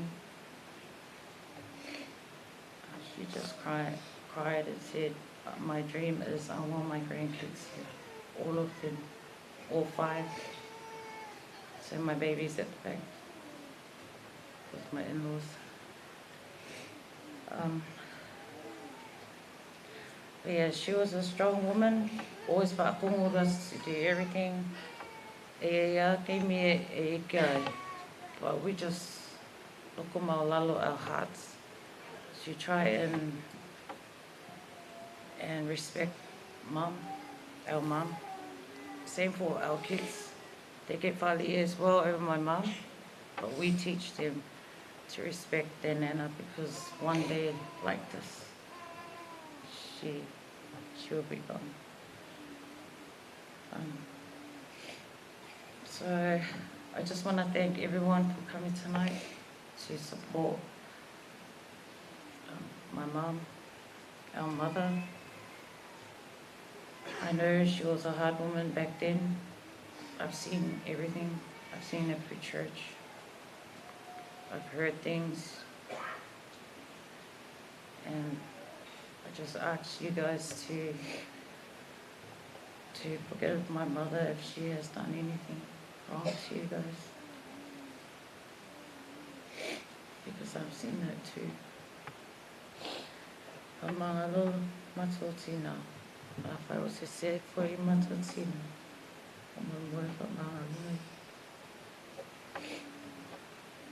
So I just want to say thank you, Mom, for everything.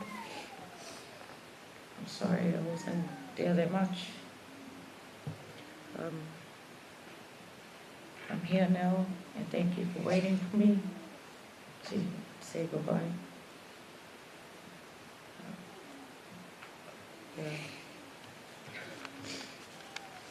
From Manuela to I just want to say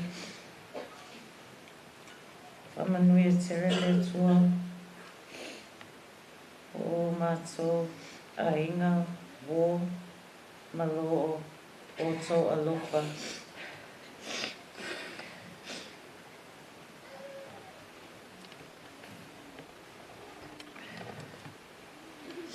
Olo mato tina fatu tumu ele tua lea ua whaangaonga ina una lo o to alofa tūlai.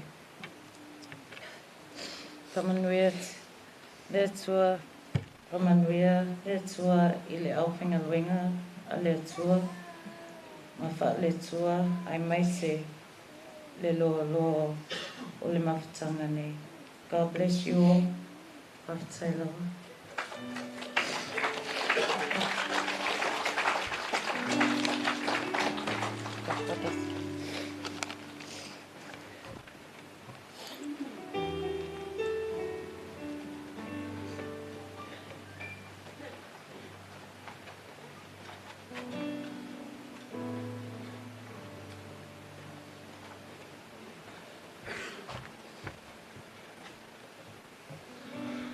God is good.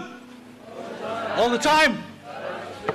Wai, aku pe kau whangongo ka kau ngi aso celebration ah. Come on, smile. Don't be sad. Whape ngā, siau ki ngā.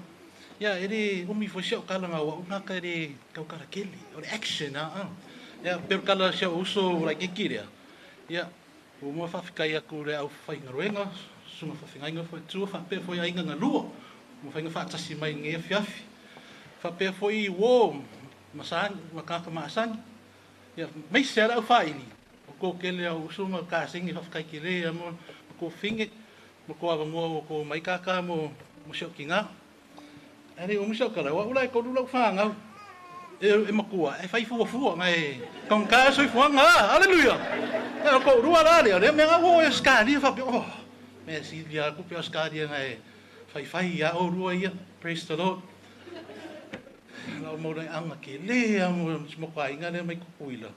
Lots of love to you guys for coming all this way from all over the globe to be with us, especially Uncle Afa, Uncle Mua, and Ainga, especially my dad's sisters.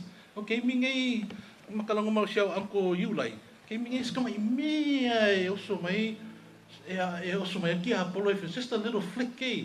So okay, mingi fa ko loko. Be smooth. Don't worry about the other things. Just make sure that Mum's day goes well. Umia se kala arau kamaria or Roman. If you face some kala whafkaya koe fo. Listen, you want to say something? Makai de rainga. Malo. Already there's been a lot of things said about my nana.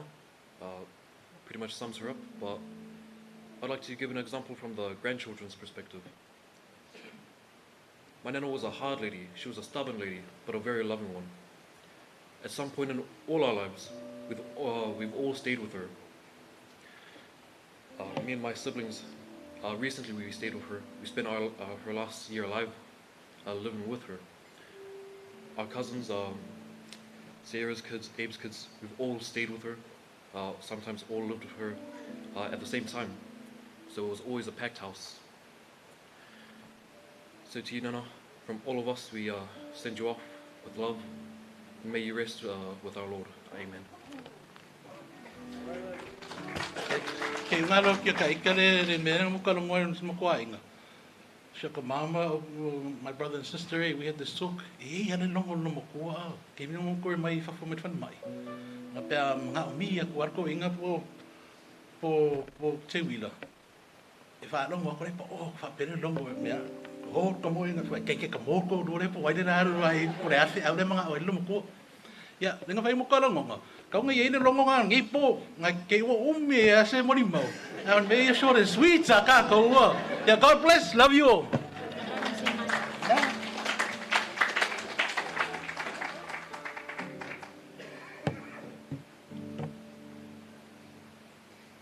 Hello, Falava.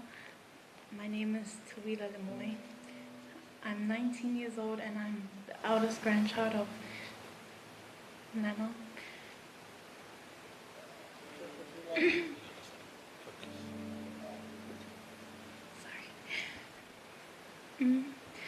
Nana actually made me promise her that I'd stay a Molimau at her family service and to be strong and not to be shy because I'm always shy. So I'll try my best to keep that promise, Nana. Tonight we gather to celebrate the life of an extraordinary woman, my Nana. While words cannot truly capture the depth of my love and the grief I feel, I stand before you with a heart full of gratitude, admiration, and faith. Nana was not just a grandmother to me, she was my mother, my guide, my role model, and the woman who raised me as her own. But above all, she was a woman whose unwavering faith in God shaped her every action. Nana was a woman of deep faith. Her relationship with God shaped everything she did. She approached every challenge with trust in His plan, and she taught all of us to do the same.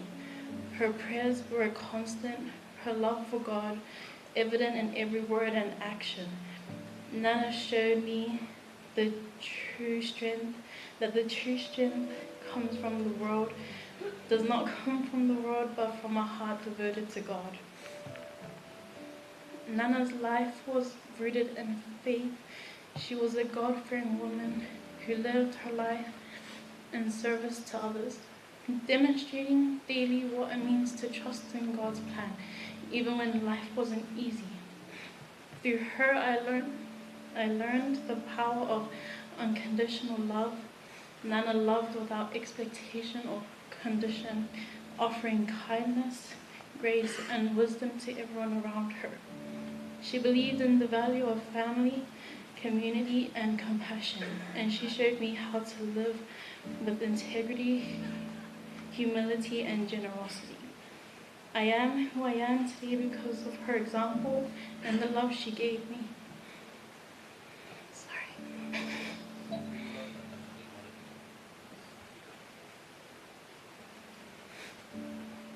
I will always treasure the small moments. There were so many that I had with her, and I'm so blessed that I was there to look after her before she left. Like when I was younger, I would run and get the baby oil and Vicks and lay in front of her and say, "Nana, fofo," and she would be shocked because she didn't know that I knew what that meant. And she would gently massage me, her hands always so soft and full of care. Her legacy isn't just in the memories we shared, but in the faith she instilled in us all. She showed me that life is not about the possessions we gather or the gifts we receive, but about how we love and serve others. Nana taught me the true meaning of selflessness, and I will carry her lessons with me for the rest of my life.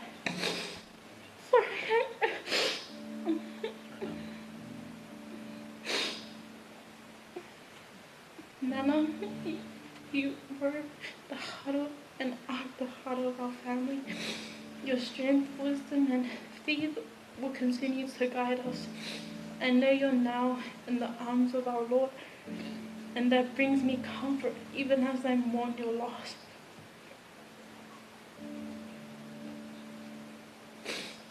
Your prayers, your love, and your example will live on in all of us, and we will honor you by living the values you taught us. I will forever carry you in my heart, and I will continue to honor you. Sorry. your memory by embodying the principles you instilled in me. Manuvi halu malakanana alofa mo oe Lemavai. Thank you.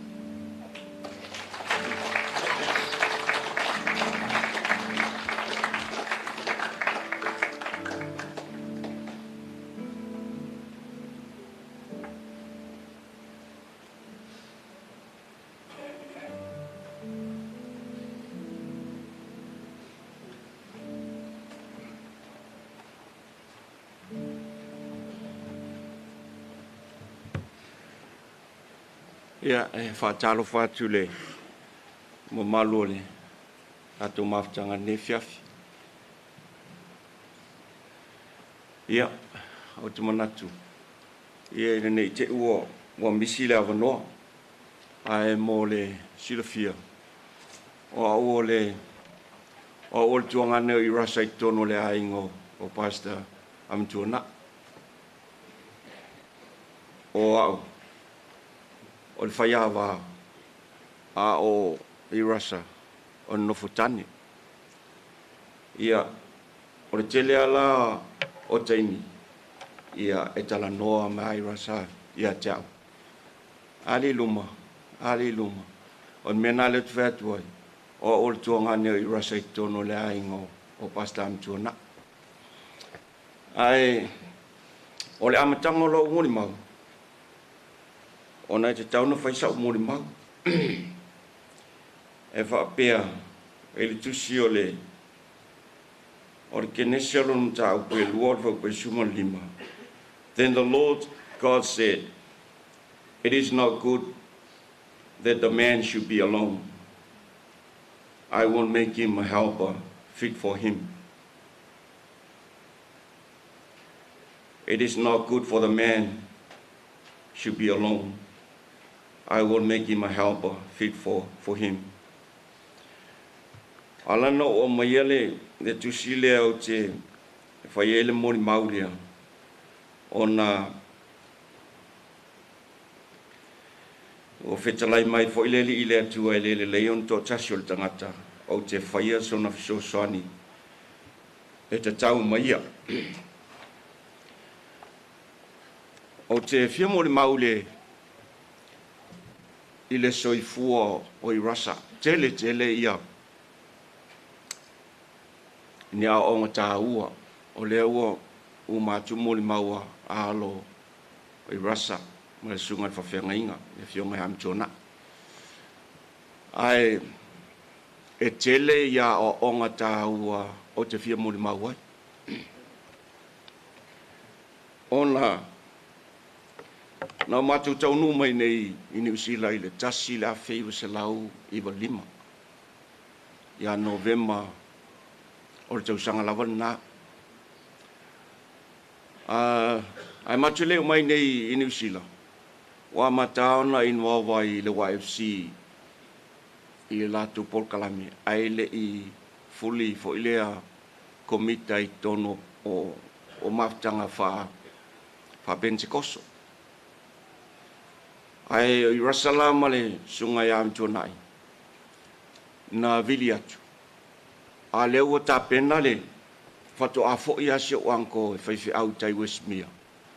Whaifi au to ina. E mana au o te loa tu sosoani I lato whai pesi. Ia ai na mato loto ila I tai I Westmere.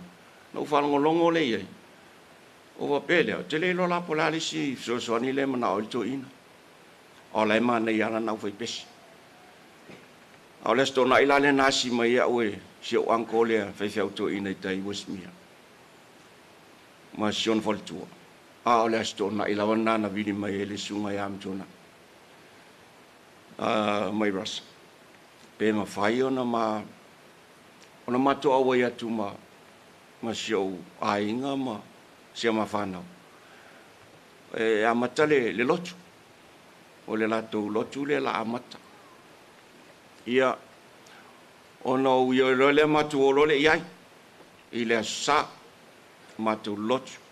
E le to tele nisi le silfia fo inisi sa matu am teina ngaluenga lea ma sunga pasta am chona ia Halloween ala o fam telanga fo ile ona o matu atu nei lotu ia la ile la aula po le piano te le tono le ho ia mai lo sunga pasta singa ia le la auna ia ngo lo kwa le kaka mai amatai na le lo awai tu tonu o maftanga ia mfai lo male filinga ele tau no va tu le so ia nati ole a tu ule lo tu le tai wesmia ono la ele leila to vai pes ai tato ngalu lue lo I sosoania pasta amjona ia mal faltoya Irasa ona ele olo yele mana onga ia amata mai lava ina le ngalu ngai ta lava sunga fe au o le fa ngai ngal kita ia o tata mai le kipo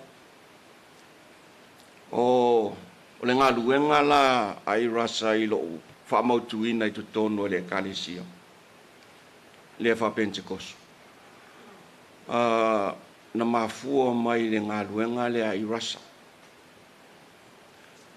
ona o se tina e nau tele ele tūlanga ele ngalu ngale tua I so se tu I so se awala e mawhai no fa au puina Irasa o le inspector I so se mea e le mawhai a ona alu atu Irasa sa whai loa au noa male malona sila fia ina o mea umane ta pena po o le lei o whale tonu ni mea e te tau a ona yeise mea ele o atoa ele silsila a Irasa taua tele le tūlanga lea ia tea o le tausanga tasi waluiva na matou o mai nei e o lailo o tele ilo na lua lea o Irasa na whae ngoina ina ua ola le li leo Daniel o Irasa na whaiele I ngoa lea o Daniel e lai e close ai tele la Irasa ilo o tele I lea ia ma le sosoani tele Irasa il taimina matou o mai I nei sa tau whai le nofo I nei ai le imana na o matou na matou toi fo I le I o ai ila ua ai le tūlanga I tutonu o le ngā luenga o matou ngā lue vatasi e ese le te leo le ngā luenga ai Irasa I le mole whaamau popoina o mea I so se taimi amu ia fo I le sunga le whawhianga inga I le tūlai atu Irasa le tioa whapea le whinangalo le tua e le te tau le tangata o na tō tasi ai o le au whaia se whesoa soani e te tau mo ia o te ton o se whesoa soani tala whia ngai lea mo le whionga ia amtuana I le ngā ruenga o te tonu o le ainga o le mātou ainga mafutanga ma so se mea e tau la mua Irasa ai e me mātou te o ia e mātou tā whaonga fo I le aso malolo e mua ai o Irasa ma le sunga ile whawhianga inga whātūl whale ie tā ofi le mako space o papa kiu o mea uma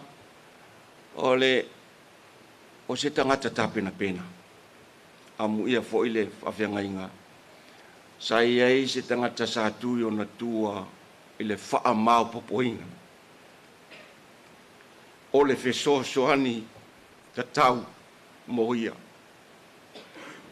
whesosoani te tau mo ia mo le ngā ruenga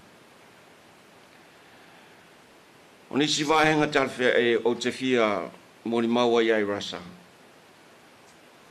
o na whōringa wa aia I so se taimi so se mea ea ngā ia Irasa e mai se foi la lotu o na pūlou whelanu lanua Ona vai mai leo lo tolua. E mateo e su ese pūlou, e pēl pūlou Irasa. O vai atu. O pūlou Irasa, e a mai Alaska. E le tai e pūlou i o tau. O le a lava le mānai o lo pūlou i whātau o tau. E mamao le me sa o le pūlou Irasa. Me lea. Lava Irasa e pūlou. Ai o na wala aule tua pe mua Irasa. Na e alu lo le whai a pasta. E a mai pūlou e te pūlou wai. Ia. Ai o la e o fōringa wa aia.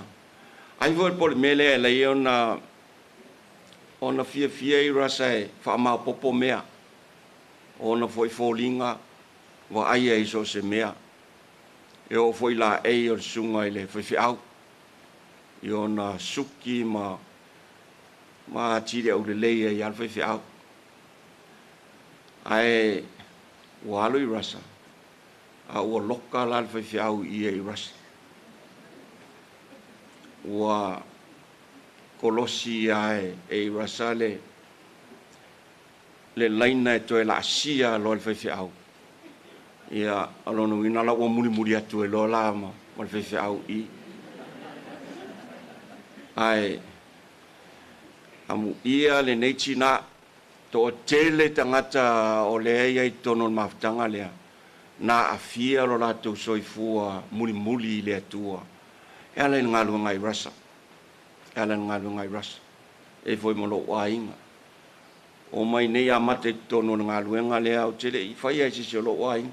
Anal tapena o natiam tamaiti mo le lotu e muri mai foi le o la to. Ai o tula ia Irasa. O se tina fa ma o potele. E ia le me fai o la o na mo mau. O no le soifua o le tangata leo po le whaletua leo Irasa. Watu a toa le soifua Irasa I le ngā le atua. O mea umai pele upo le atua le sa tatou. Whalongolongo mautou whafonga iei. Tu pele tina e whaila na ngā ruenga. O na o tu inatu a toa lo na soifua. E whapena umale ata o le tinale nei. So se wō lava e maua Irasa. E ave a iei o no foa, o laulau ai, o le kiwi. E maua mono mea le ainga lea, leo akulolo. Pe kasi sea sae o koe loku lua, le koe akulolo. Ala ua maua lako ngofoa. O maua ia coffee table, maua le TV, o isi o tupe. E tau mawhai ina ia au mai ia nganga o nei tangata. I to tono le ngā le atua. E ua le soifua Irasa. O mau pealo no loto I le li. Mau pealo no loto le ngā le atua. Ona o mai leo se fai tau le stasio tangata e fia tele I le atua. Ma mafau le tūlanga whaleanganga. Nau mai upu nei na umawanga I lunga o le website. O le lau whaitau atua whapea. E whaautuina. Life without God is nothing. Life without God is nothing. O mai leo le manatu le tangata nei. When God wanted to create a fish, He spoke to the sea. When God wanted to create a fish, He spoke to the sea. When God wanted to create a tree, He spoke to the earth. And when God wanted to create a man, He turned to Himself. Let God said, let us make a man in our own image and in our own likeness. If you take a fish out of water, it will die. And when you remove the tree from soil, it will also die. Likewise, when a man is disconnected from God, he dies. God is our natural environment. We were created to live in his presence. We have to be connected to him, because it is only in him that life exists. Let us stay connected to God. No wonder why Irasa. Let us remember that the water without fish is still water. But fish without water is nothing. The soil without tree is still soil. But the tree without soil is nothing. God without man is still God. But a man without God is nothing. Nothing. A fina ngalo le tu e whaile ia tala noa i le vai, tala noa i sami. No fina ngalo le tu e whaile la au tala noa i le ele. Fina ngalo vo i le tu e whaile tangata, ona tala noa leo i ea te iau maia. Tātou whaile tangata i tātou whatusa. Ave esere ia mai le vai, pele ia, matele ia. Ave se foi le la au mai le palapala, o matele la au. E wha pe nā foi le tangata pe a le feso tai ma le atua. A whai ave esere ia mai sami, e tu mau al sami. Ai a le ai loa le sami ma le ia, wa le se ia. Wha pe nā foi le la au, e wha pe nā foi le tangata. A le ai tangata ma le atua, e tu mau a le atua. Ai a le ai loa le atua ma le tangata, wa le ai tangata. Le se wha moe moe, le se ola. O le ngā luenga i rasa, na fisosoa ni tele fo i lo tangata. Iai te tonu o le ngā luenga, uno wai, lango le ngā luenga. Ina ua matua le tino, tupu fo i ma le mawhauwhau. O ma whai fo i ona savali. E au noa ma whautuanga. E au noa ma i rasa, i le fisota inga, a walu. E alu ma whautuanga, ma o onga mai le nei tina au auna ma le whamaoni. A life without God is nothing. Manuela Malangai Rasa. E mana tua pea. Lauanga le lei. Mea uma. Ma le amataina. O leo langa fiso tai ma le atua. Rasa. No wala po ana nei le afolima e whaapaka whala o sanguisi. Ala e mo moe uma le mako au whai i puki. E la no uma ka penga mea o le po. Ko moe a kua iloa. A leo te ala mai. E whaafetai atu i rasa. A te le i whaila i teimi na e tu ua ile nei larang. Au te whaafetai atu. Ona o onga le lei. Mai ati oi. Ia manuia lau tu es lau tātou te ai. Tātou tu e whei loa i. Ilua yaso lea. Alofu tele atu. Manuia le tātou maftanga ne fiafi. Lo tu tele pasta. A life without God is nothing. It's offer Yesu. Amen.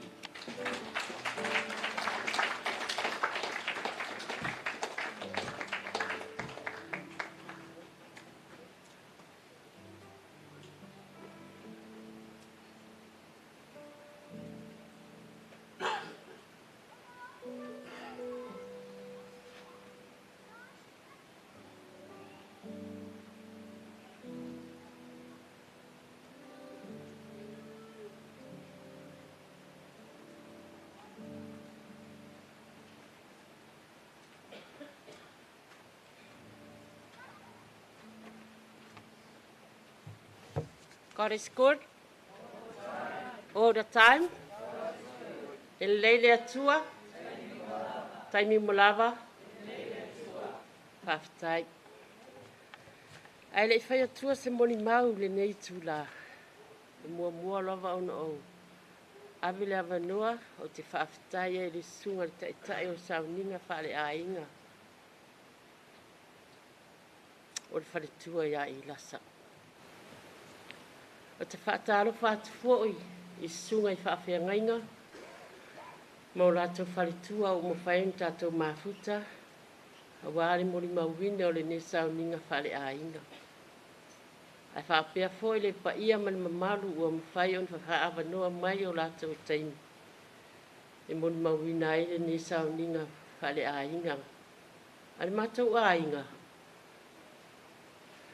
I le whalitua ia I lasa. Watu uan mawhitanga e nena lulangi. E whailoa atu lo tangata, ai li e watu se moni mau o wale tau sila fia. O au, o le tau lau holi talo. O au foi, o le anti o I lasa. O au o le tua fine o lon tamao.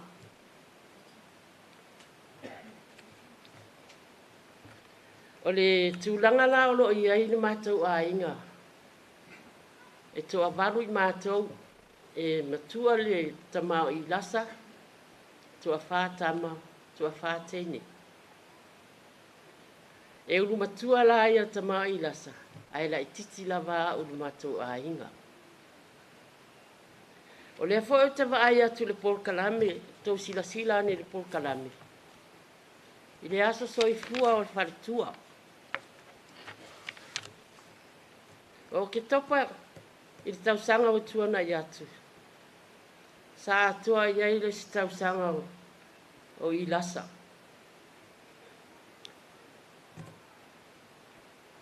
Atua no nautou sila fia le matua I lasa le wa alu ai. O le ono sifun ma le ono tausanga I lasa. O ia fo ia ulu matua le whanau. I grandchildren na la mātou mātua.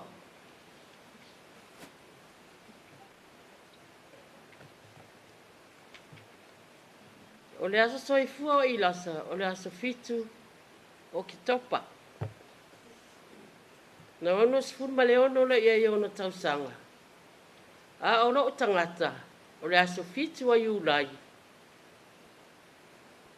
O ono sifun ma le iwa o tausanga le taimi nei. Masalo o le matua o I lasa. E tolu tausanga e mate vai ma le ulu matua lea whanau matou whanau. Ia. O le sila vaenga o le matou monima. E le taimina tu ua I lasa I Samoa.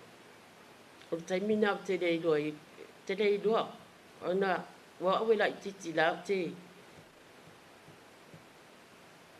rei masani I maulua tele ni me nawa I taimi o le tele I titi. Atu ua la I lasa le sau I tutuila ma mafuta I loa malon tama. Ia, ma isi ona anti isi o uso nana au maia ma rato mafuta I tutuila. Se ia o ai lava o na whairo na ainga. Ia, ma malanga mai lua I New Zealand. Ai le ia o atula I le si vaenga le mori mau. E mua lava o na avatu le whaafitai. Whaafitai mātou ainga. O le o lava mai foi I ta māmatua o le mātou ainga. Le si uso o le tamao I lasa. O noi le o ato tōre mālosi. A wa vea I mātou manisi o le whanau. E o mai wha tau nuu wha moe o I lasa. Whai ai mātou masui.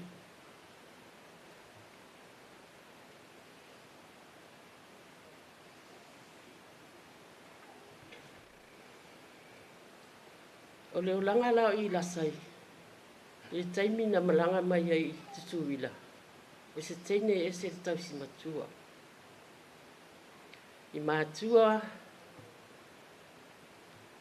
o le tina sa fai ma lato tina i tutuila. Sa tau si i matua o matua. E a fo ina sila fia le o langa o ilasa.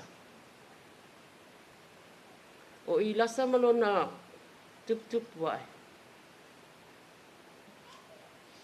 E ese lo na tina. E toa wha i lato. I le usunga mua le ale matautua ngani. E le tina mai fasto uta. Toa tasi la ia e le teine. Matama to. O na malanga mai leo le matautua ngani i tutuila. Ai mātou mafuta lava ma si o lātou tina. Ia ma lātou fo. O na toi whai ei lea ia o lesi a inga o le matautua ngani. Ia ai tau si lava le whanau a si no utua lea. Na alofa i si matautua ngani na vai taimi. Ai vatu ai le whaafitai tele lava. O no le anga le leima le alo lofa i e tuol.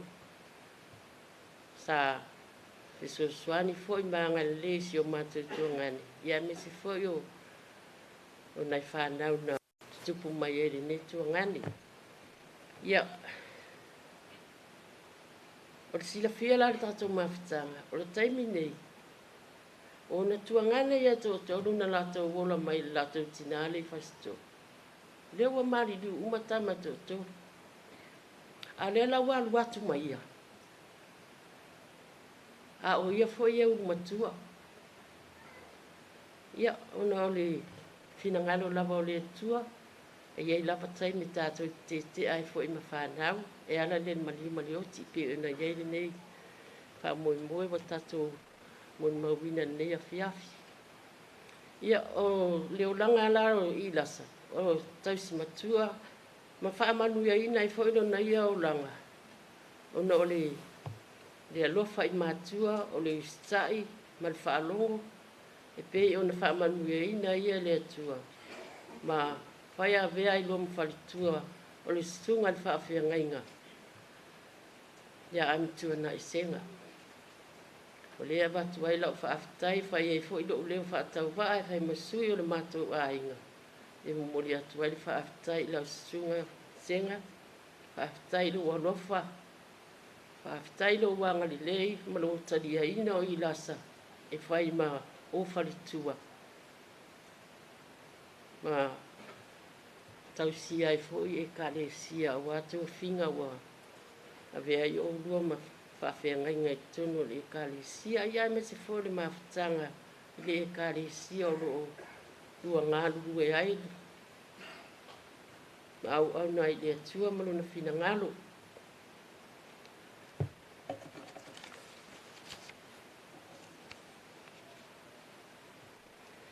Ia. I le aso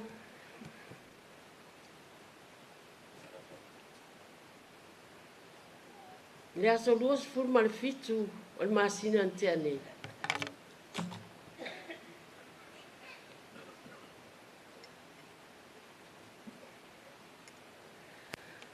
Sa maua mai mau atu ai le tala i Wellington ni. O i lasa ele o malosi. O uma foi tonga fitinga fo mai. Ia. Le o maua lava sona malosi wa tinga ina tele. O lea, na watu ai lola o whanau malongo atu le wharinga lea. Sa o tamu whailoa ina ia. Mau mai se avanoa o te tau o te whailoa ia i lasa. O atu langa o iai. Na hauria lola i o le aso. Le aso ngafua. O le aso whale o le masina nei. Le aso ngafua le wa tea. Na o sau ai lua la ia mamalanga mai fo se mate tasir whanau e asi mai I lasa. Sa matou whei lua ai. O taunu atu. O stulanga whanau noa. O le mawhai o na whai mai se tala. O na ale mo inu. Ai ei fo taime ma wailewa noa e tilo mai ai. E na tilo mai ai matou mo inu. Ai le ei se tala e mawhai o na whai mai. O la wa ai ia I lasa. Ma o tatalo I le atua. O le alo fina ngalo. E pule lau. Pule oe le ale taime te wala awina I lasa. O la o tilo ia I lasa. Le to ia iso na malosi. E toe Fatino e fo ia nanga ruenga I tonu e kalesia. Ia me se fo no tiuti. O lea o te whaafitai e fo. O lea ua o tō sila mai. O te loto tele lava e whaila o moni mau. O lea ua o sau mo o tilo si o tei. O sili ai a te au. O na malo lo I a au lea li. O lea Whamarulu atu ai fo I le sunga I whaafia ngai ngā. Wa whaile fina ngalo o le atua. Ai le o tātou loto.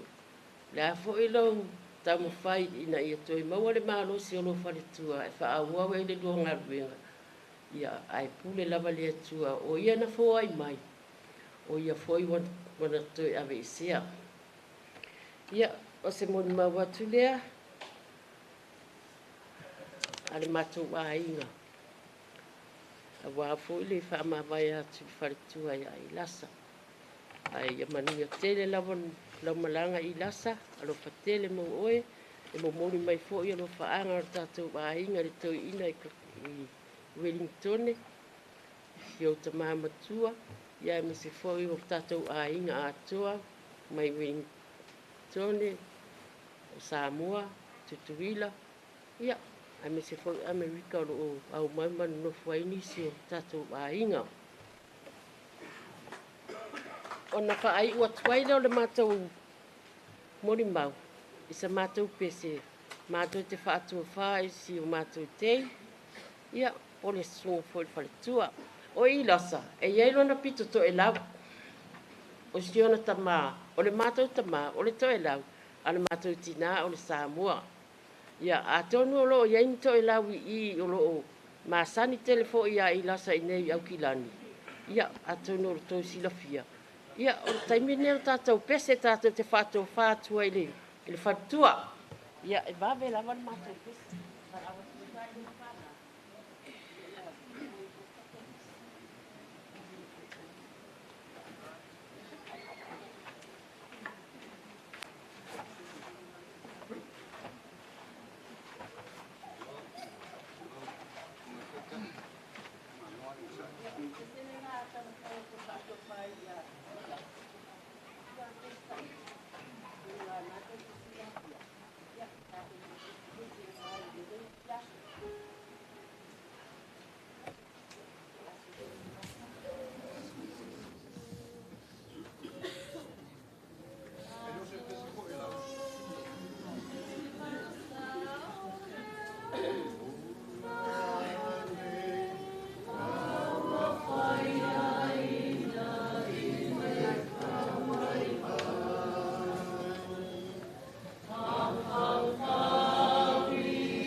Ya, o pa ia lama man mamalu at sa ningan nei.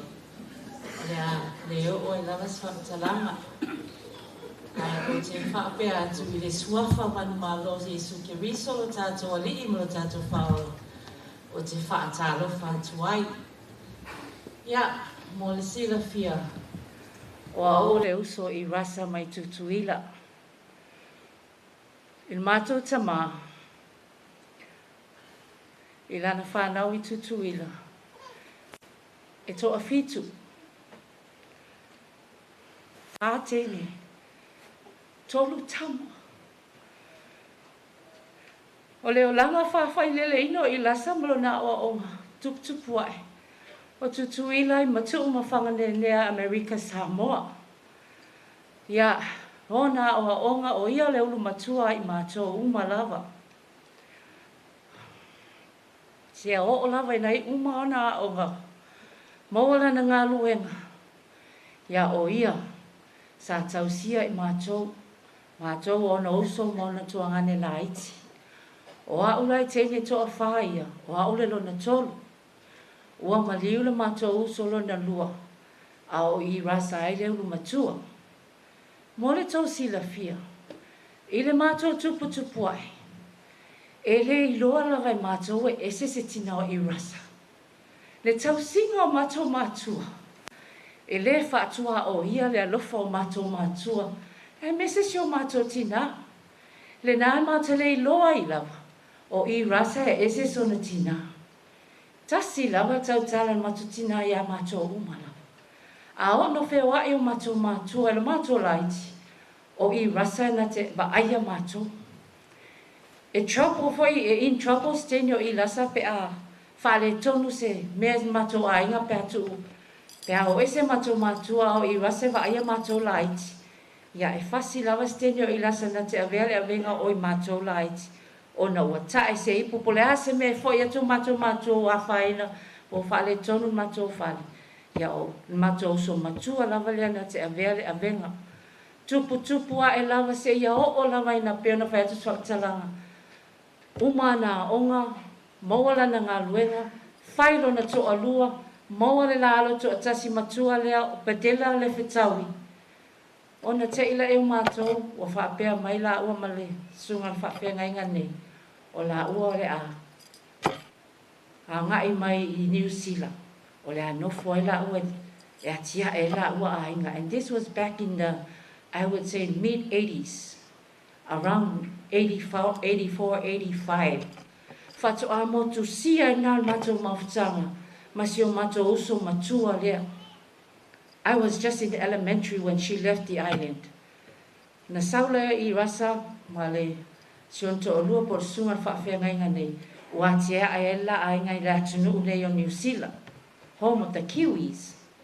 Ia ua avea lea mamea, ua ngai mai matou matua au mai whai malanga mai whaalavelave, peo na sau nosia matou antileo mai atu. Ia ua, tā mai foi nisio a inga nei atu nu. Both in our Samoan and our Tokelau side. Ia a waa mai la matou matua I nei New Zealand. Ia o I rasa masenga ua whai ma a inga e wha mautu wai la ua. Se ia o mai foi ia matou tupu ai. Ia a matou whai malanga mai nei New Zealand. Ia o sio matou so matua lava lea. En mate au waa mai e wha mautu wai. Po a lava ni fuafuanga ngā luenga o wha lave poni ta whaonga foi. Sio matou so matua lava lea mate te wha mautu wai. Ana nei tēne, ia moni e lava sa moni maui o mai atu. E ese le whai mea mai aia. E loa I rasa se isi o matou po matou tau a inga foi a ngai mai New Zealand. E le file mu. E alu lava ia ta pena e mauti noa lava ia o na hostinga pe whai se alofa anga e whaatino ni o na alofa anga nisi o matou a inga. Se ia o lava se tulo. O le manko ako e tutuila, le whonga whetalai, e mai tau na malanga mai nei. Ia, e langona la me mātou le mita, I le tūlai atu sio mātou uso lea masunga whawhengainga. Sa la ua avea sio nei o mātou a inga e whatawhawhau I nei New Zealand whaamatamata. Ia, I mataanga fo I o tō atunu, peo na tō au mau e nei atunu. O winga lea o le nei uso lea ma whai o na ngalo. E ese le whai a inga le lei. Whai wo le lei wha amao popo. Lua afe maleono, 2006, I sio mato e ka le sia la mo sapo le e whaka asai matu umawhanga nea nea. Nā ngai mai e mato whainga malanga I New Zealand. And I would say 80% of our group, this was their first time here in New Zealand. So our beloved sister here, she was able to settle everything in New Zealand before we flew in. E mateo mai, ua uma leona tā penga I rasa ma le sunga whawhenga. No foanga ma te mautu wai, from airport and from the day we arrived, ua to tu pasi. The way they hosted and they took care of us was really, everything went smooth and perfect. That's how she is. E musu te lele whatua po reusu matua lea. Ai whaale tonu sina mea. O le matou o langa fo I tuptupua e o I matou ainga I tutuila. E whaasae o matou matua, e mesi se o matou tina matua o tau maia. Whaasae matou o na tau matou taito alua. O ni whai a wā po ni tani, nofo tani. Whaasae na ngana langona e matou tina. E tau umalato o matou uso, mo matou tuangani. Whapena ona matou wola fe tau sia I e lava. E tau si leisi whanau leisi. A matou ta whawhau mai foi lai nei. E whapena se matou wa ainga ia I lasa. O lo whaau au e ia le matou wola tutupu ai tutuila. Le tau singo whanau. Ma te tau nuuloa. I lasa make sure that she would call all her kids wa matutua whai ainga. O lewa I auntie tau, o lewa I uncle you like. She made sure that all her children comes to our home and we gather together. We have that bond. Le matou mafutanga ngā whalainga. Ma whailoa ai le tele o le ngafa matou ainga whatatala noa I whanau ma whanau I a whanau uma o amatan tupu ai. Ia, o le aso iwa. Aso sfuru iwa o Februari, before the 19th of February. O te ilau o lau te whainga luenga. Ai wala au mai lo atali. My son lives o lo ilunga I Alaska. Telefoni mai lo atali I whapea, Mom, ese yo o neiva yaso atoa. He te asan mai. Aluia lo mafofo ya Auntie Irasa. O le lo plame o au mai ele li lo mafofo. Na o Irasa o te mafofo wai. Ngala ia. O tango lo wala au Irasa. Auntie Irasa. Ya, neiva yas, neiva tau. This is the benefit of technology. Wa whaingo whiana so taita toi lua au penga te whailangi. Wa waiatu tangtanga I mai. Anyways, na visi me lo yelo nga Auntie Irasa. Mai shak tell my mom, Auntie is very sick. Faku ea? Wa ma I lawa Auntie. E se ala wa ai. Then he sent me the picture. O la tal noanga mlanga Auntie. O ta tilo atu. Wa ese tūlanga wa wa ai atu eisha oso matua. Faku le lau ta alo atali ia. Okay son, wa lele. Lele lisa unga luenga nas. Ia shok tua ngane le na mawhai malanga mai. O wala au ai loa. Tui. O maua tala wa ese lawa tūlanga wa ele uso matua I New Zealand.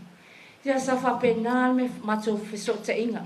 Mata lono wala au leisi wa o le matou mawhtanga ese le mawhana. Asos furuiwa la o Februari. Sa mawhai e o na maua whisok te inga I le uso nei. Tala noa mai lawa. Wana oloi mata lawa. Tangi lawa le loto malanga. Ai loto tele lawa lan tala noa mai atea. Fau tua mai.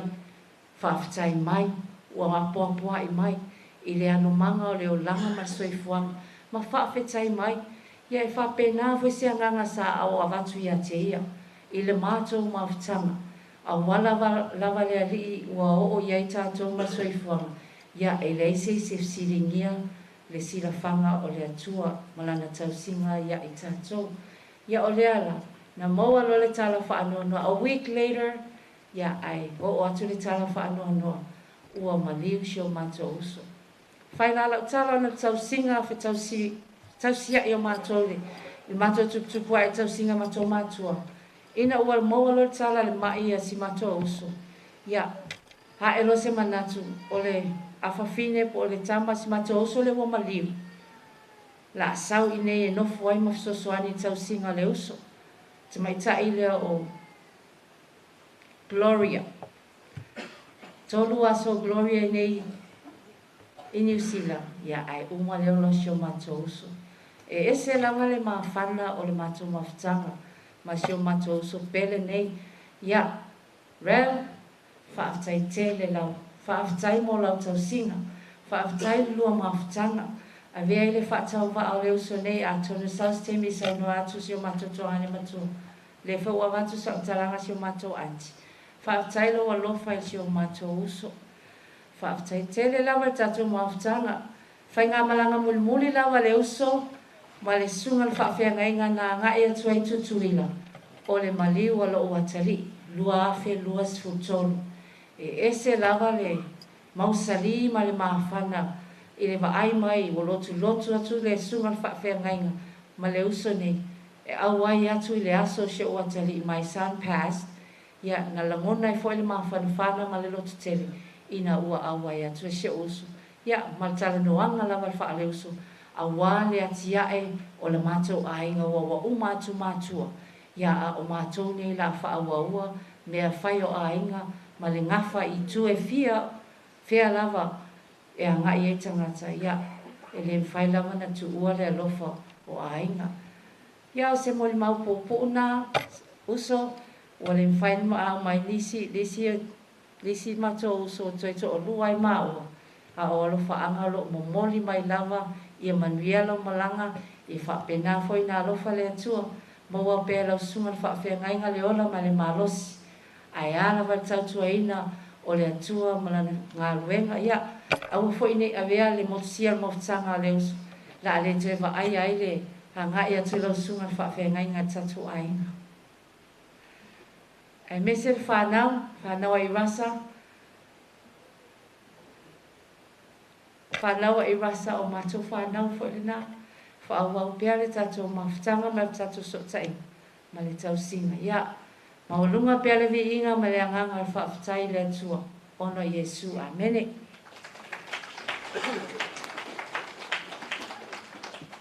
Ia, manatu le nei po ia, e o peto e whā, to limani a wanoa, ia, ona tātou wanga e tole whai unga, a o lea lawa e, o wale a wanoa tātou te wha so hai, ia, mana ia le whapupu o tātou mon mau, e wai whona, ia ia, ai mere maruru i ngasi sesi, malo wawa mara whalalo. Thank you. I've been standing up 3 times and someone always beat me to it. Ai le iwhaia la o moli mau, te whātalo whātu, i le pa ia ma le malu, tupu ma ta mālii, whāpea le nofoa, whāwhia ngainga ma whalitua, pa ia o ainga, i rasa, whāpea mātou ainga. O au o malama amituanai le moe le fili tau penga, o lalomanu ma sātawa. I would like to say something to Sengai Irasa's grandchildren. My molimau is going to be short because telo le molimau sau no atuai le sunga ya lumanai. Mums, I'm 68 years old. My mother passed away at 66. And when Irasa passed away at 66, it brings back memory of how she fought till the end. She wanted to live, but God had other plans. Keep her memory alive in you. I know Irasa has got the most grandchildren, and Tawila is the oldest of her grandchildren, and she's the oldest of all our grandchildren. She nursed her grandmother until she passed away. It's a good example for our other grandchildren to look after their grandparents.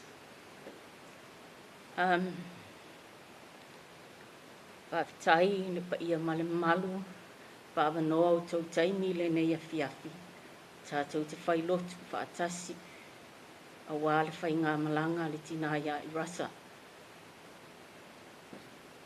Mātou tala noa mātou le whanau. O le angalo ia i le mātou mawhitanga i pe on tā ua le sunga alumanai. Te pena mea pe a whai mātou tā whaonga.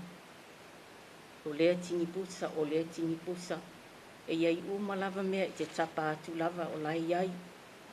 O le a le whaangaloina fo ia. Mātou a inga, ona e whai masui. Mātou le whanau, e watu marituangane. I whaalawe o mātou a inga. Whaktai Irasa. E minita lava i ona a inga, e pe o mori maua ona a inga le ne iafi. Whaktai, tau tawasa mai, i atunu o mamao, le tina ia pepe ma le whanau, ma a inga o loo tāpua i mai i Samoa, Amerika Samoa, Alaska, Whapea Wellington, whawhitai tele. A whai e iai se upu ua sala, o se whale tonu i le mawhitanga, mātou le whanau, mai rasa le sa pele i loutou ainga. Whamangalo. Whatatia i malae ni lelei. Whatapea i pe au ni māsei. O lofa nā, o lofa nei, soifua ma i manuia.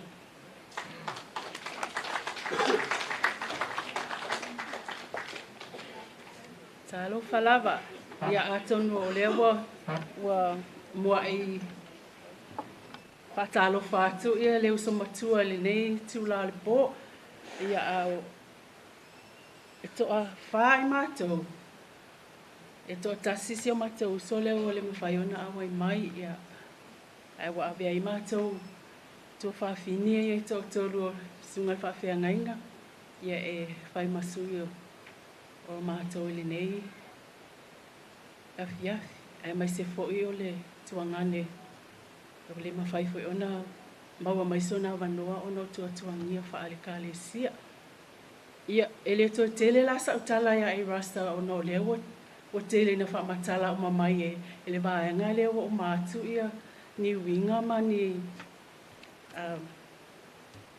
o Irasa Lemoe a watate le o mai e whai ni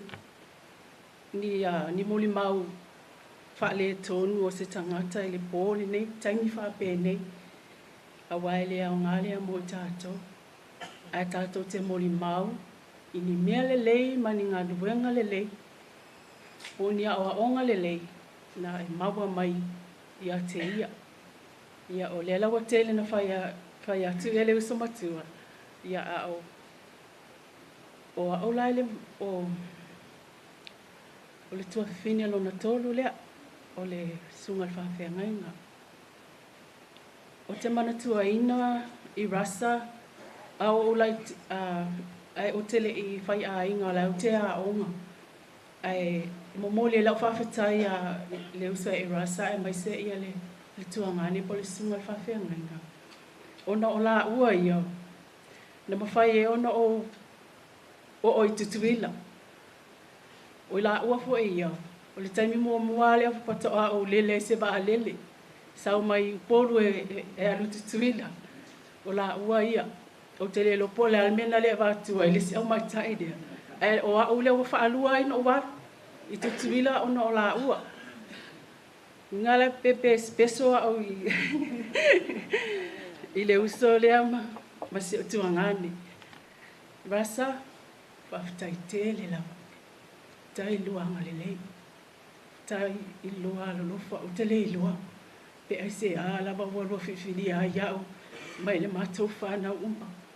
E a wātua. E wha lele atu le wa lele to e lele mai le wa lele. Whaftai o se taimi mua mua le wa o lele ai se wa lele ona o lo lua lofa ma lo luanga lelei. O la tu lea o nofo tasitama i si ala whānau. Ai o la ua e whainga luenga. Osa. Tele ia lea. A oa onga le lei mai a te ia. Ngata te tono o mātou a inga i mātou mawhitanga. Le ngata te tono o mātou a inga. A o a inga lau tele o mātou. E le mawhai e tutusa umai a Irasa. Le aise me whaale tono i peo na moli maufo i lātou o mawai atu. Whawhitai tele Irasa. Ai mai se o le tūlanga i te tono o le au amnanga i ngā luenga le atua. Oka.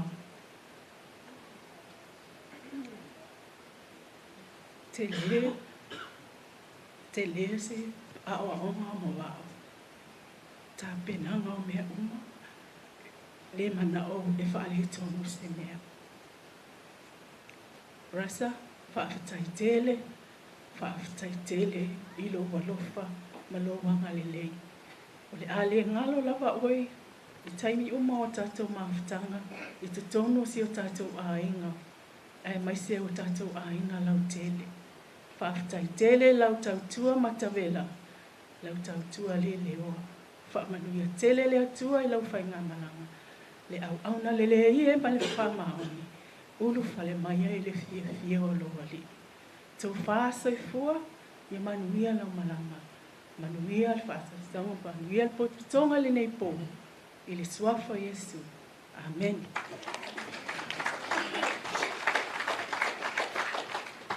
O lo ingoa fua o fonga le moisua.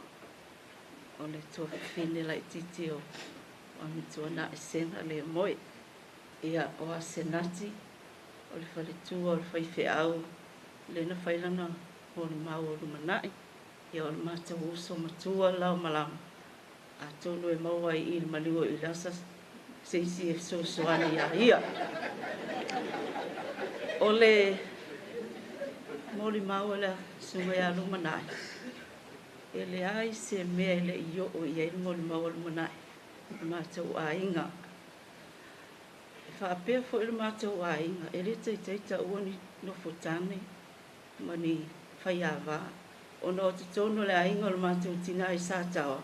Sa ano foi ale ainga sa femta tun mafono ai avao e nofo mai atanga te tala no lo te olua e sa na ta ma to mai foi ni sila fa pena foi ele ngalo le ni tanga ta fai me le lei fia au le lei ai fia leo le lei fo o sa uninga fa pene e mana tu ai Irasa pe a mātou wō whātasi se maliu o se mātou ainga. E mauti noa lawa i wala au mai senga ia wala au whainu moni maua e whai au. Ai whai ul whapea mai ia la wala au o tulau o whai pesi. O a senati o a o Irasa. E ki nganga i longa i kako i lasa i lele longa leo. Ai whai lawa i lunga longa leo. Nga uma leo mātou wōlu whalwa. Ma i ka inga lani ki nganga i loa i leanga le leo. Ia nga tali ia lea la wale atoa lau whai pese. Ia lau sunga amtua nai. Walawa maa ua ele te mana umia se toa tolu ai. Lau whai pese. O leo alu lau tene pese e sele fia leo le lei. Ia e muli ae ni oli au ni foli. Upu whasa moa. E tau wha matala ina nei tangata. Ile vai asa mo muli i rasta le whan mai. No wo iai. No whai atu. No o sawa se whai atu lau whawhitai manu o e soifua. E te le ialu. And I know very well ele o toi umi. E whai atu lau tala e whai mani whaato e senga. Te whaato ese ia te o tō o uso. She loves our husband more than us. E sili lelo fo i rasa i anu manai ma Paulo, nei lo mātou. E sili fo i le mawala lato maftanga, nei lo mātou. I le taimi muli, na ua o whalmai, whamela na tala. Le asa o se ma sa ufa le tonu. Tātou a inga nei o so whama ngalo mai. And I said, we have nothing against you. But we just want to say, thank you for everything that you've done in our families. Whaftai mea uman e whaia mō le tātou ainga. E muli mātou o atu se whalawelawe mātou ainga. Mātou tinai sa taua malalo mana. Walewa na iei Irasa e o masenga. A wāfoi e mana o Irasa e o malwhaiwhi au. Wai loa lelei e au lelei atu le whaiwhi au lo ia. Me foi la na o tau sila ne yo nata e te ua I rasa ia tutusa lo la au lelei masenga le te o kilo ngesis a matou wola I matou I whalavelave e whai asu wanga nei e o lelei e whai ale tala ia senga wa e sa un ke foi ese ke yo nga whalavelave I o tala sua e ese foi tau sua nei tangata ai no wa whai atu ina na aso Whaftai Irasa, thank you for looking after our parents. Whaftai, tau singo mātua au ne New Zealand, like your own, e le whatafa. Pea o na mātua na whanau mai ai. Tau sila tu lau whai pese le tu mai I, o mātua whanau, e le ai se ka mai titi o ni tami. E le ia o ngā I aina ne tangata o Irasa. O lea la tā mai le mātua pese. Ya, Irasa, wale a toa le tino le laina teine. O nei o mātou mo o ngā le nei, au sa uni no mātou tau alunga le nei, o sia mātou toi siva lea. E wha I loa toa I no mātou a nganga whaaftai, ia tālu sia. E wha a waupea le nanga luenga le lei, I nei o grandchildren, ma nei au whanau. Ia whamanuia te le tua le au fia le nei aso, so Paolo o te malu ai Ia i o mātou a inga mai tutuila, a inga na lua, sunga i whawhia ngainga, e mai se wō mai masani, whawhtai su mai, to ia masau ninga a mata o le tina i le nei aso. Ia, sawia!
Ia, o le suafa, le sunga, le whawhiangainga, ia senga, kurou senga, mangku aile le moanga whapea. Ua makala ia senga se a wangoa o ngi ainga.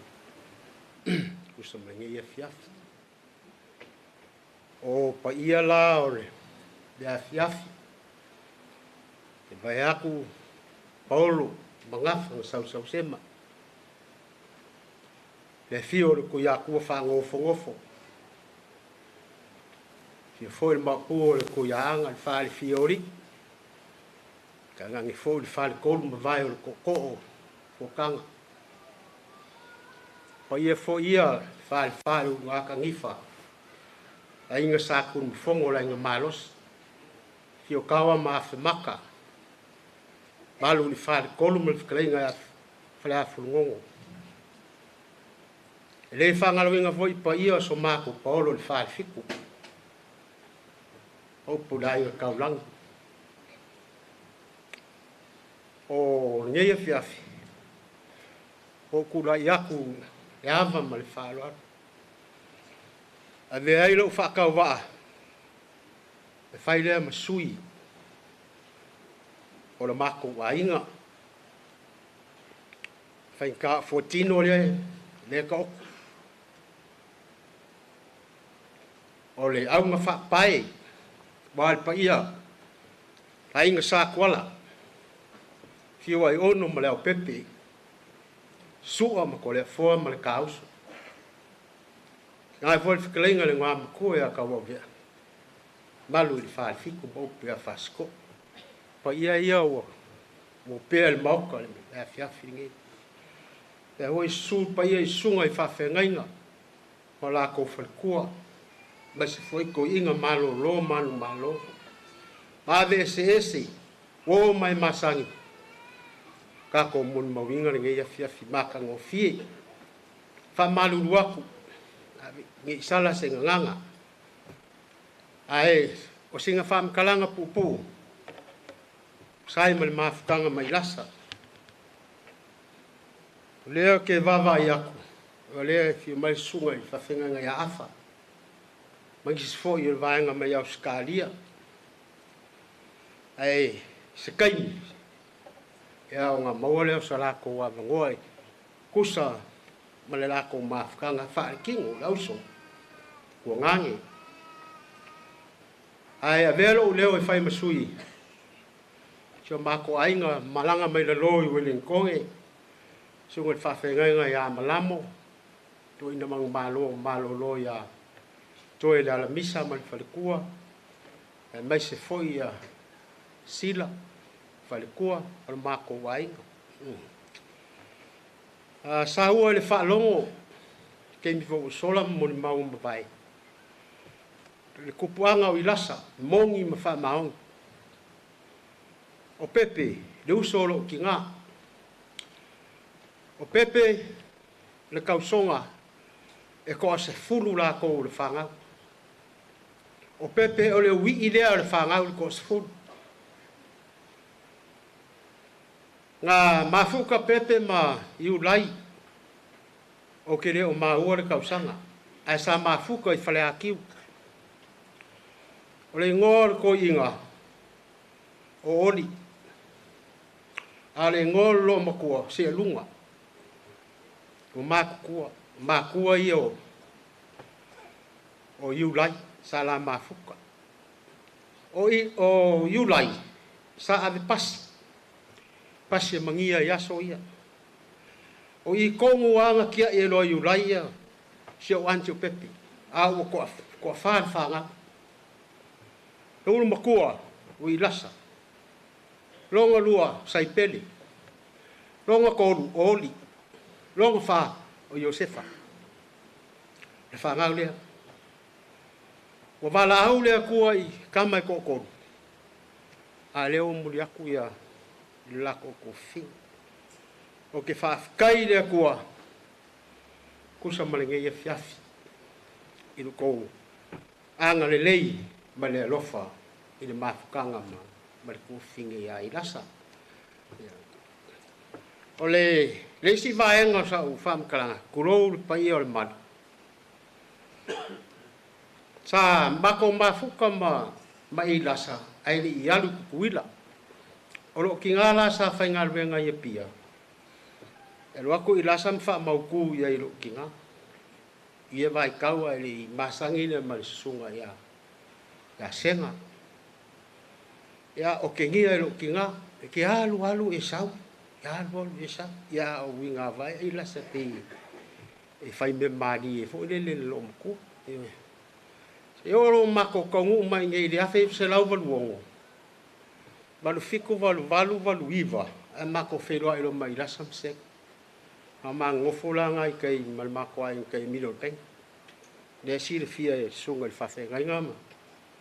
Mai las sama ko ngofo foi la maafa mai Josefa me sama ye bilotek o nga makalengo siosi ma ko fainga ainga a ilasa e maukele mafuka mai e kaimi o le upumong ya maukele mafuka yo ai ka senge mako ya ngole ese o venga fo mai ai lo la ko so fo mal mako ola o le nganga ese si aluai se yo lava ngoa fai whanga ma fai ai o si ale whengai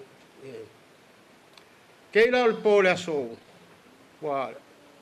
pole aso saa si vai kei mwhapenga ai kangi dola o ke fo ya o kali a kurolo uso mo pole kai manos pa pe mal kala le ngoe ke kala wai lo wa mali ilas o fa ya wai lo mali is ke ilas fa le kala ka kurolo pa i se uso ya se lo le pe mo yo mali ilas a se lo ngor ka ko ai o ma ko ai nga vai fai fai ka ile fai ngo fiel ma ko ai nga me fa pe ya malo lo le o ma malo lo le luas ya e vini me lo wen ko sunga ni fai fai malo lo ya toi ka o mai fo ila fe awale kas po lo o fa pi le o ma ka ngoma me ile ya fa mai lo o fa ko lo o kala ya toi pa fe ngolo me va vini mai sa mo vini mai lo mo i fai au ka mai fai ko ke o ngai o fan mai o ilas la ko nga su mai su fa fa nga mai pa ia fo i ma ko ku de va nga lo inga ke i wale ai se a inga o fotino la ko nga la o pa malu rua ku fo i lo su fa fa nga mai pa ia ngai ko ka ko ai se me o mo mo i le po ya fai sa o kala e ang sa ngor sunga fa fa ngai fa pu ya lo fa mai le ko nge fiaf ya ma fo ngi mala sunga fa fa ngai ngi lang ya fo i sunga ko inga lo fo ngi fo le ko fa vang sunga fa mau le fionga ya futino lo ma lo la aka ape fo le fideli ngai va ngai fiaf ya mori a winga ka lo ko so fu ma so ma ko ola le anga le ko fa mo i so fo ya yo la tu le vanole tasi amaya tal pese tu matamata ina yanta fa penantu tulunga ya ona tantu orisi uyo tatu fa mo malolo sai alo foi le sai ne po nga malanga fa tai ya ile nga le male lo fa mo le tua ole vanole ala tu atu ya se tasi to fi mon mau ya ale ya fa ai utato ya le sungare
ya o piko ai bunga a inga i rasa uso matuangani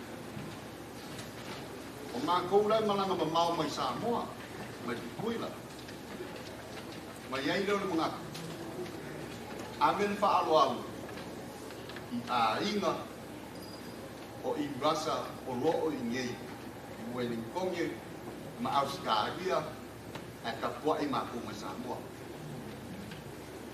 le ngaka idea ele ka tenga se mo ma ai fa kai le manga i uso ma ko pa fine ko ngangi o ilasa ya mai Samoa Amakalu mo mawapea. Apai e series is. Why go? Wa o ko la. Morkan. Wa o ko la.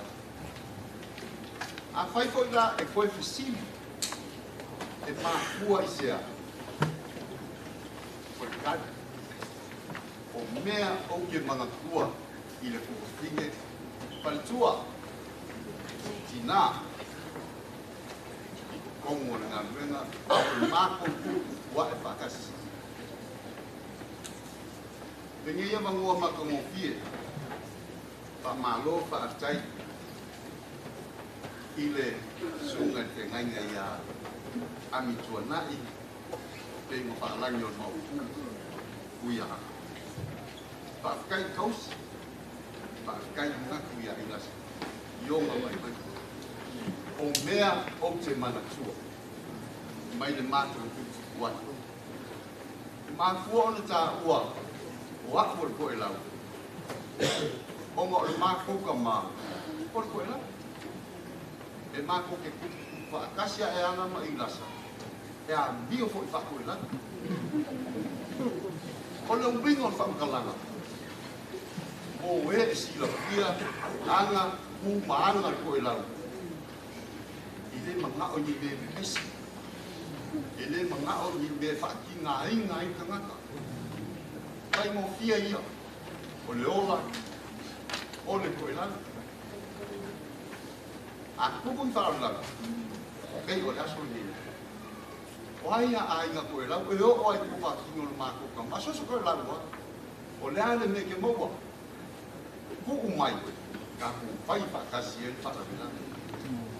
Ma e ana la poa I le kingo le aso mo mua o ma fai kau le o po se fu e kau ma ko e la o ma hu o ma fa ma e ai le wala me o mai ai da makana e kau le mo o I ngai fai e fa la pinga fa ma o le mo ma no o mai la sa ngai ma una pe au ye ai pe au ma o mau aku le kala.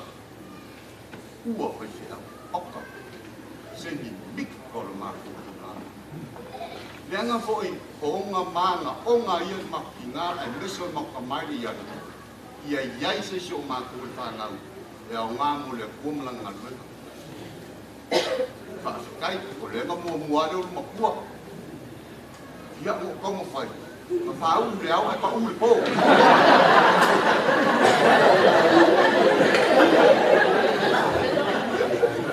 But at least you come fight now.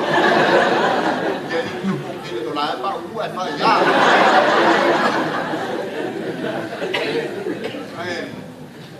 If I can take up a girl, you'll say, what if I do? I will not for you. They are Christian. They were what in my way of money. Oh, the poor, they are your son, what are you? Nisira usole mo ko mai, pero la mai. I love you man. O ngala lo ilas pakwa ma fi lo ia le to. Ai ama ku ngai e feia mo ke masanga. Eu o foi da isi ku nganyo ilas te ia o e mo i ma ngai. O ku kusa o mama o fa. Ai na le ia. Tinha pa ma o na buena. Mua le senga ma ilasa ngalwenga le kua. O le kufa finge so ai. Le fo fai langi le kolanga. Na lue fo ngalwenga le kua. Ia penga fai langi. Na kau ma fai ia ai dia. Me le lopo ai sea a kongo le lo e fai te au ia e fai lo mo. O le foi la ua o a fa ngau. Amako o ngā luenga. E ina kali ia whaaiwinga le whamoemoe ia yungi tausanga nge. Ia le ngā rā ia fo i le tua. E mongia o leua a mia ia tuwhinge ma fuai man whamoemoe kako whapenge. Ia le ngai fo i le tua. Awa pula ia Irasa masenga ia pa le grave fai. Awa pu Irasa. Ia mo kena lo makua patua. Su mai komu ngei. Ma Irasa se mama le ai. O kele I sau su enya o mea. Ango usau onga le alofa mo I ki kakako wa inga. Tinge ta maunga le ola ko e lau o Irasa. La mangole lei ko fa tinge o le fai te au ya se o le aso ai o le aso fa ai kau le la e ia ia le pao Sofia wa anga ma yonga ina sa no ma fuka tenga pai ya o suyo o ko fa tinge ia ya ma uso ma ko ngani o ina sa na ko ke fa ma ni ua o ngā winga o le ngau I se mea inga ia le leike. Pa manua ki ku whawhinge, sunga te nai ngā asenga. Pāni se seo Irasa, na fua I le au lei, pa mango ko le moanga. Ai sa whai ngā luenga. Aso ngā fua, pala au aku le ku whinge, wha maa mai. Keni whai mo fie, ai sea, Nengo le mafukanga o mafanga. O sa o ange patua. Wa ula I ulai. Ai o ulai na le ngofo mo pete.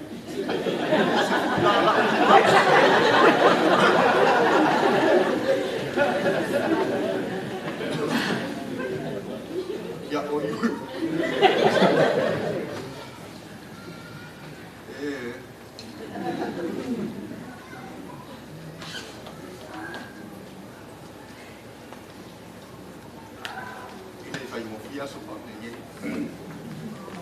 Inga ua mawale peo inga I mua ki fonu.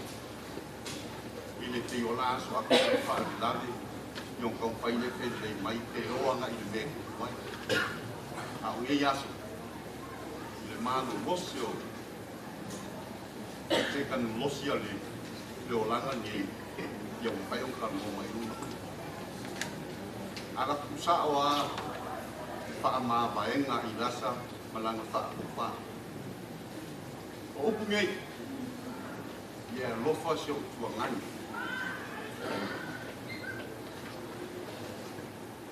Oa, ua le ngā ia ma. Ua le koe maua le manos, o ula ngonga o aku le aani. Oka, se whale tua I ngā kuari. Aia o mele ngā luenga le kua. Whaali ei leo binga, toa mo ngā luenga.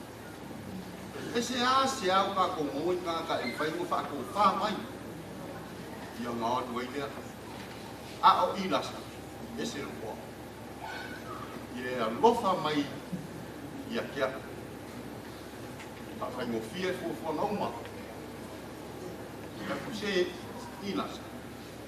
Au mai e ki kala ngoa whapenga. Ko ngana ke ngoa le manosi. E mau ki ngoa e ke ngoa le whauunga o le akari ia iuni o le kausanga ni. Le ai tungane o le lawa le manosi. A o koe maanga o ngai kawa. Ia e sau ni. Sau e whai whakumue. So suangi so po tua me kolongo po mai te au. Ai koe sau ai kua mani sanga mani wha ma vaenga munu le Irasa. Ang lofa I ase. Yunai ang lofa I ase. Po I le amakawa le mori mau. A maka I le fisili. A kai le fisili seisi. O aia. Kani, wa o koe lau. O fisili I le whantua o whine. Ai a whai la e koe whai se whaagua le whai te au. Ia lofa pēr I ai. O le kani, o o lea ia ke au le ki male kakao. Whai ai konga koe whai. O longa winga, aua mi wha alua, ai whakoro. Mila le.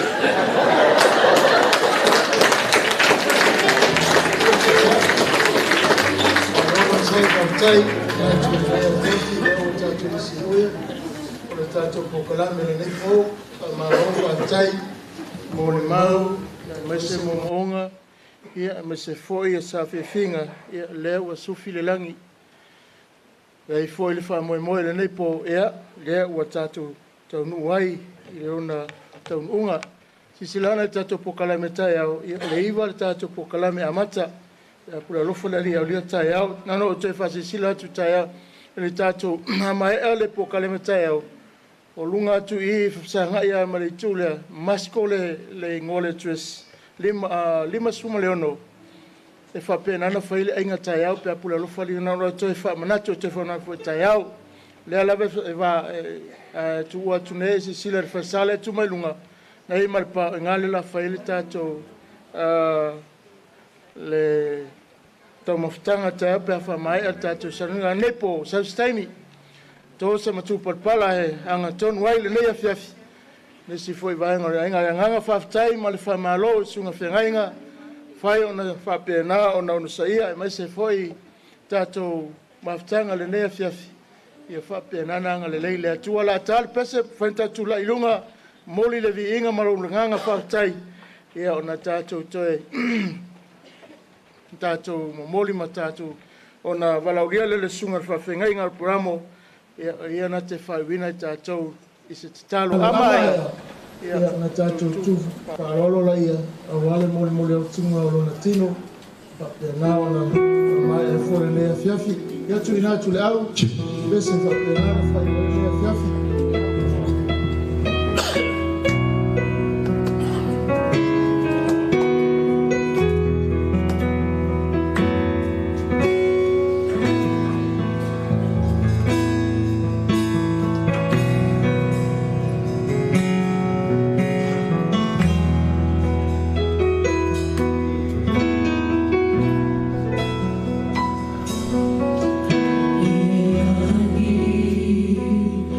Oh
alo nei a fiafi. Lo mātou ta mai o le langi. Mātou te toi whāwhoi lava I ate o ele vi inga o le whamanu ma le whanetanga. A wau mātou loe ta tau I ate o ele vi inga mai o mātou ngutu le nei a fiafi. Mātou pepese pa ia e mamalu e sili lava lawa fio. Ina ua mātou loa e le aise atua e tusa maoe. Nei a fiafi mātou whaafetai le atua. Mātou taunu mai le whaawina o sauninga whale a inga o le whale tua I le nei a fiafi. Mātou whaafetai lau whaauunga le nei pō le atua e wala I lau upu fola o le whiau o le tala le lei e wha mawhana whanaina, wha malosia ma wha maiseina I o mātou loto wha vau. Ai maise lau au na ma le nofo a alo, pa I o a inga e maise o wō ma e masani. Mātou whawhetai le atua I moli mau, ma tau tinonga o le soifua ngalue ma le soifua tau tua o le whale tua nei. Mātou whapeane le ia fo I ate o ele vi inga le nei a fiafi. Lo mafutaina I mātou mai le amataina o le nei mafutanga se I o mai le nei a fiafi. Mātou whape atu le atua I atu mau I ate o ele mamalu, I atu mau I ate o ele vi inga o le whaamanu e amata atu le aso le nei. Se I o lava I le whaavavau o le tatalo le atua, ia iai pēr lau wha mai senga ma lau wha maa whanwhananga I lau au auna, ai maise o le nofo alo, ai maise o le nei maafutanga.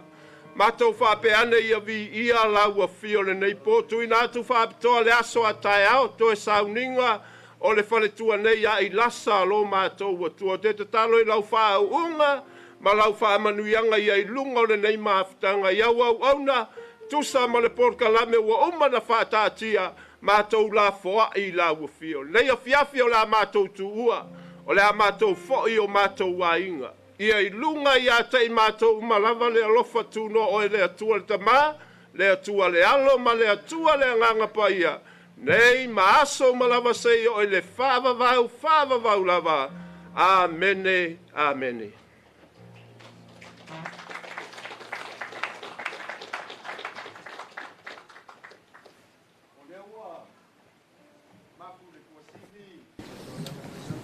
Mai o le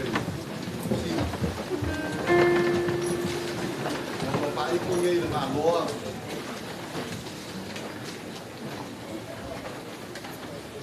pai ko ngai na loa le pa mo moi ni ya ana sa wana ni ko man tai o ia man malu le o fenga luenga ai mese o wo mai masai mo pai o ka ko mori ma winga ka kasi le aso kia a maka ole pai tua ia I lasa o pai e leo le leo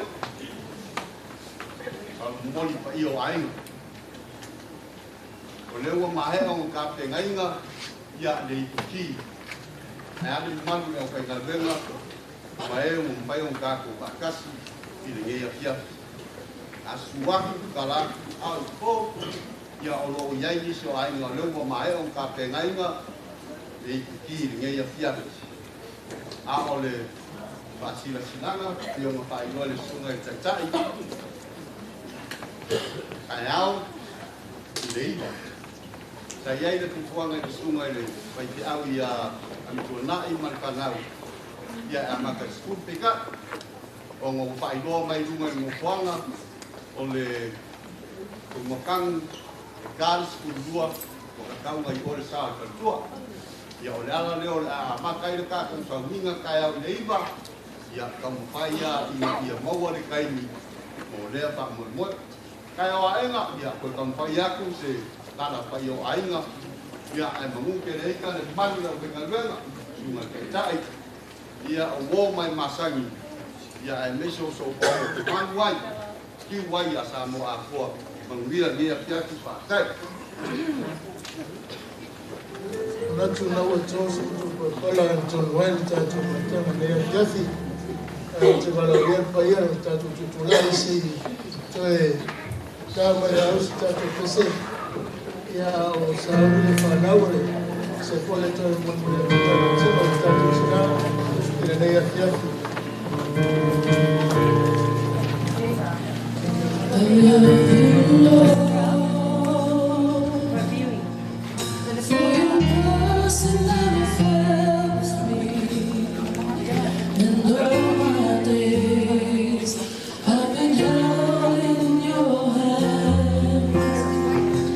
From the moment that I wake up until I lay my head, oh, I will sing of the goodness of God.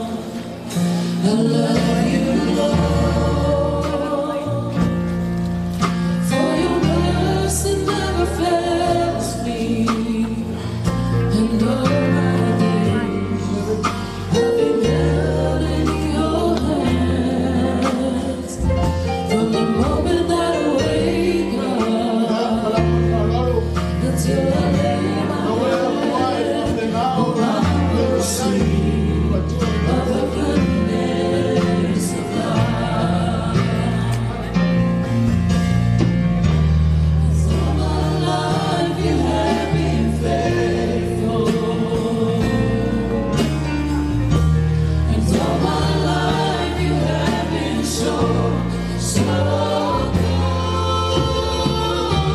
With every breath that I am able, oh, I will sing of the goodness of God. And all my life you have been faithful. And all my life you have been so good. With every breath that I am able, oh, I will sing of the goodness of God.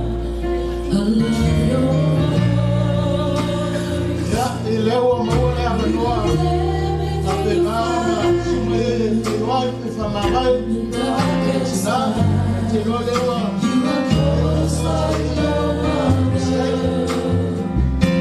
I know you as a father, I know you as a friend, and I have lived in the goodness of God. I love your voice. lewa sa unia fori tato marua fiafi le fafo ya puaila mo fia suona matianga ya lewa ifoi ya lewa isi maano la inga ya wale tato marua fiafi ale mo la manoa te fia whamawai fatua semai.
There are moments in my life when it's hard to carry on.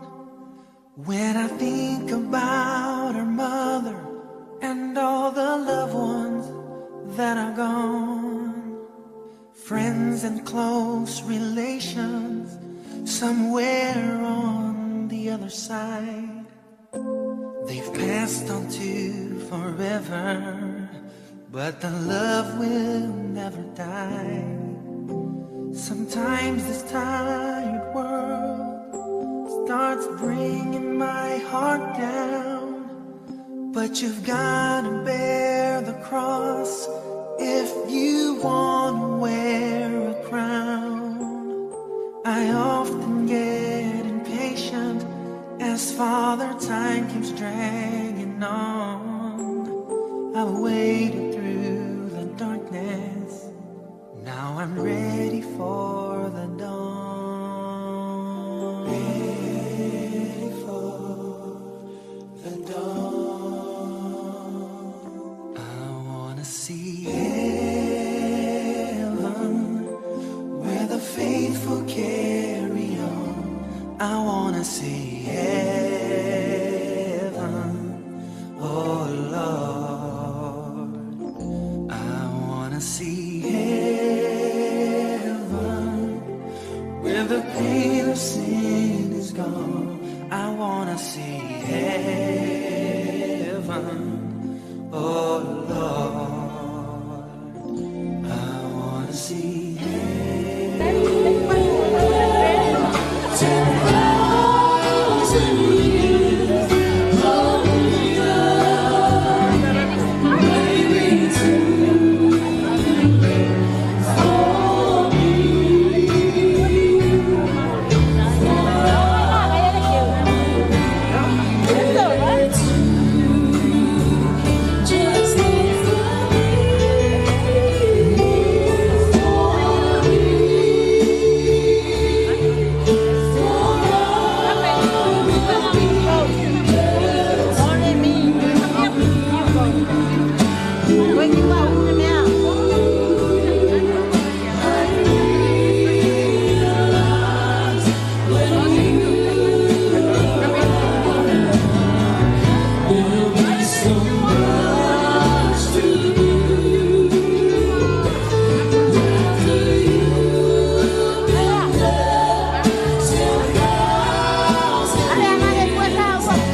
It's a late toilet.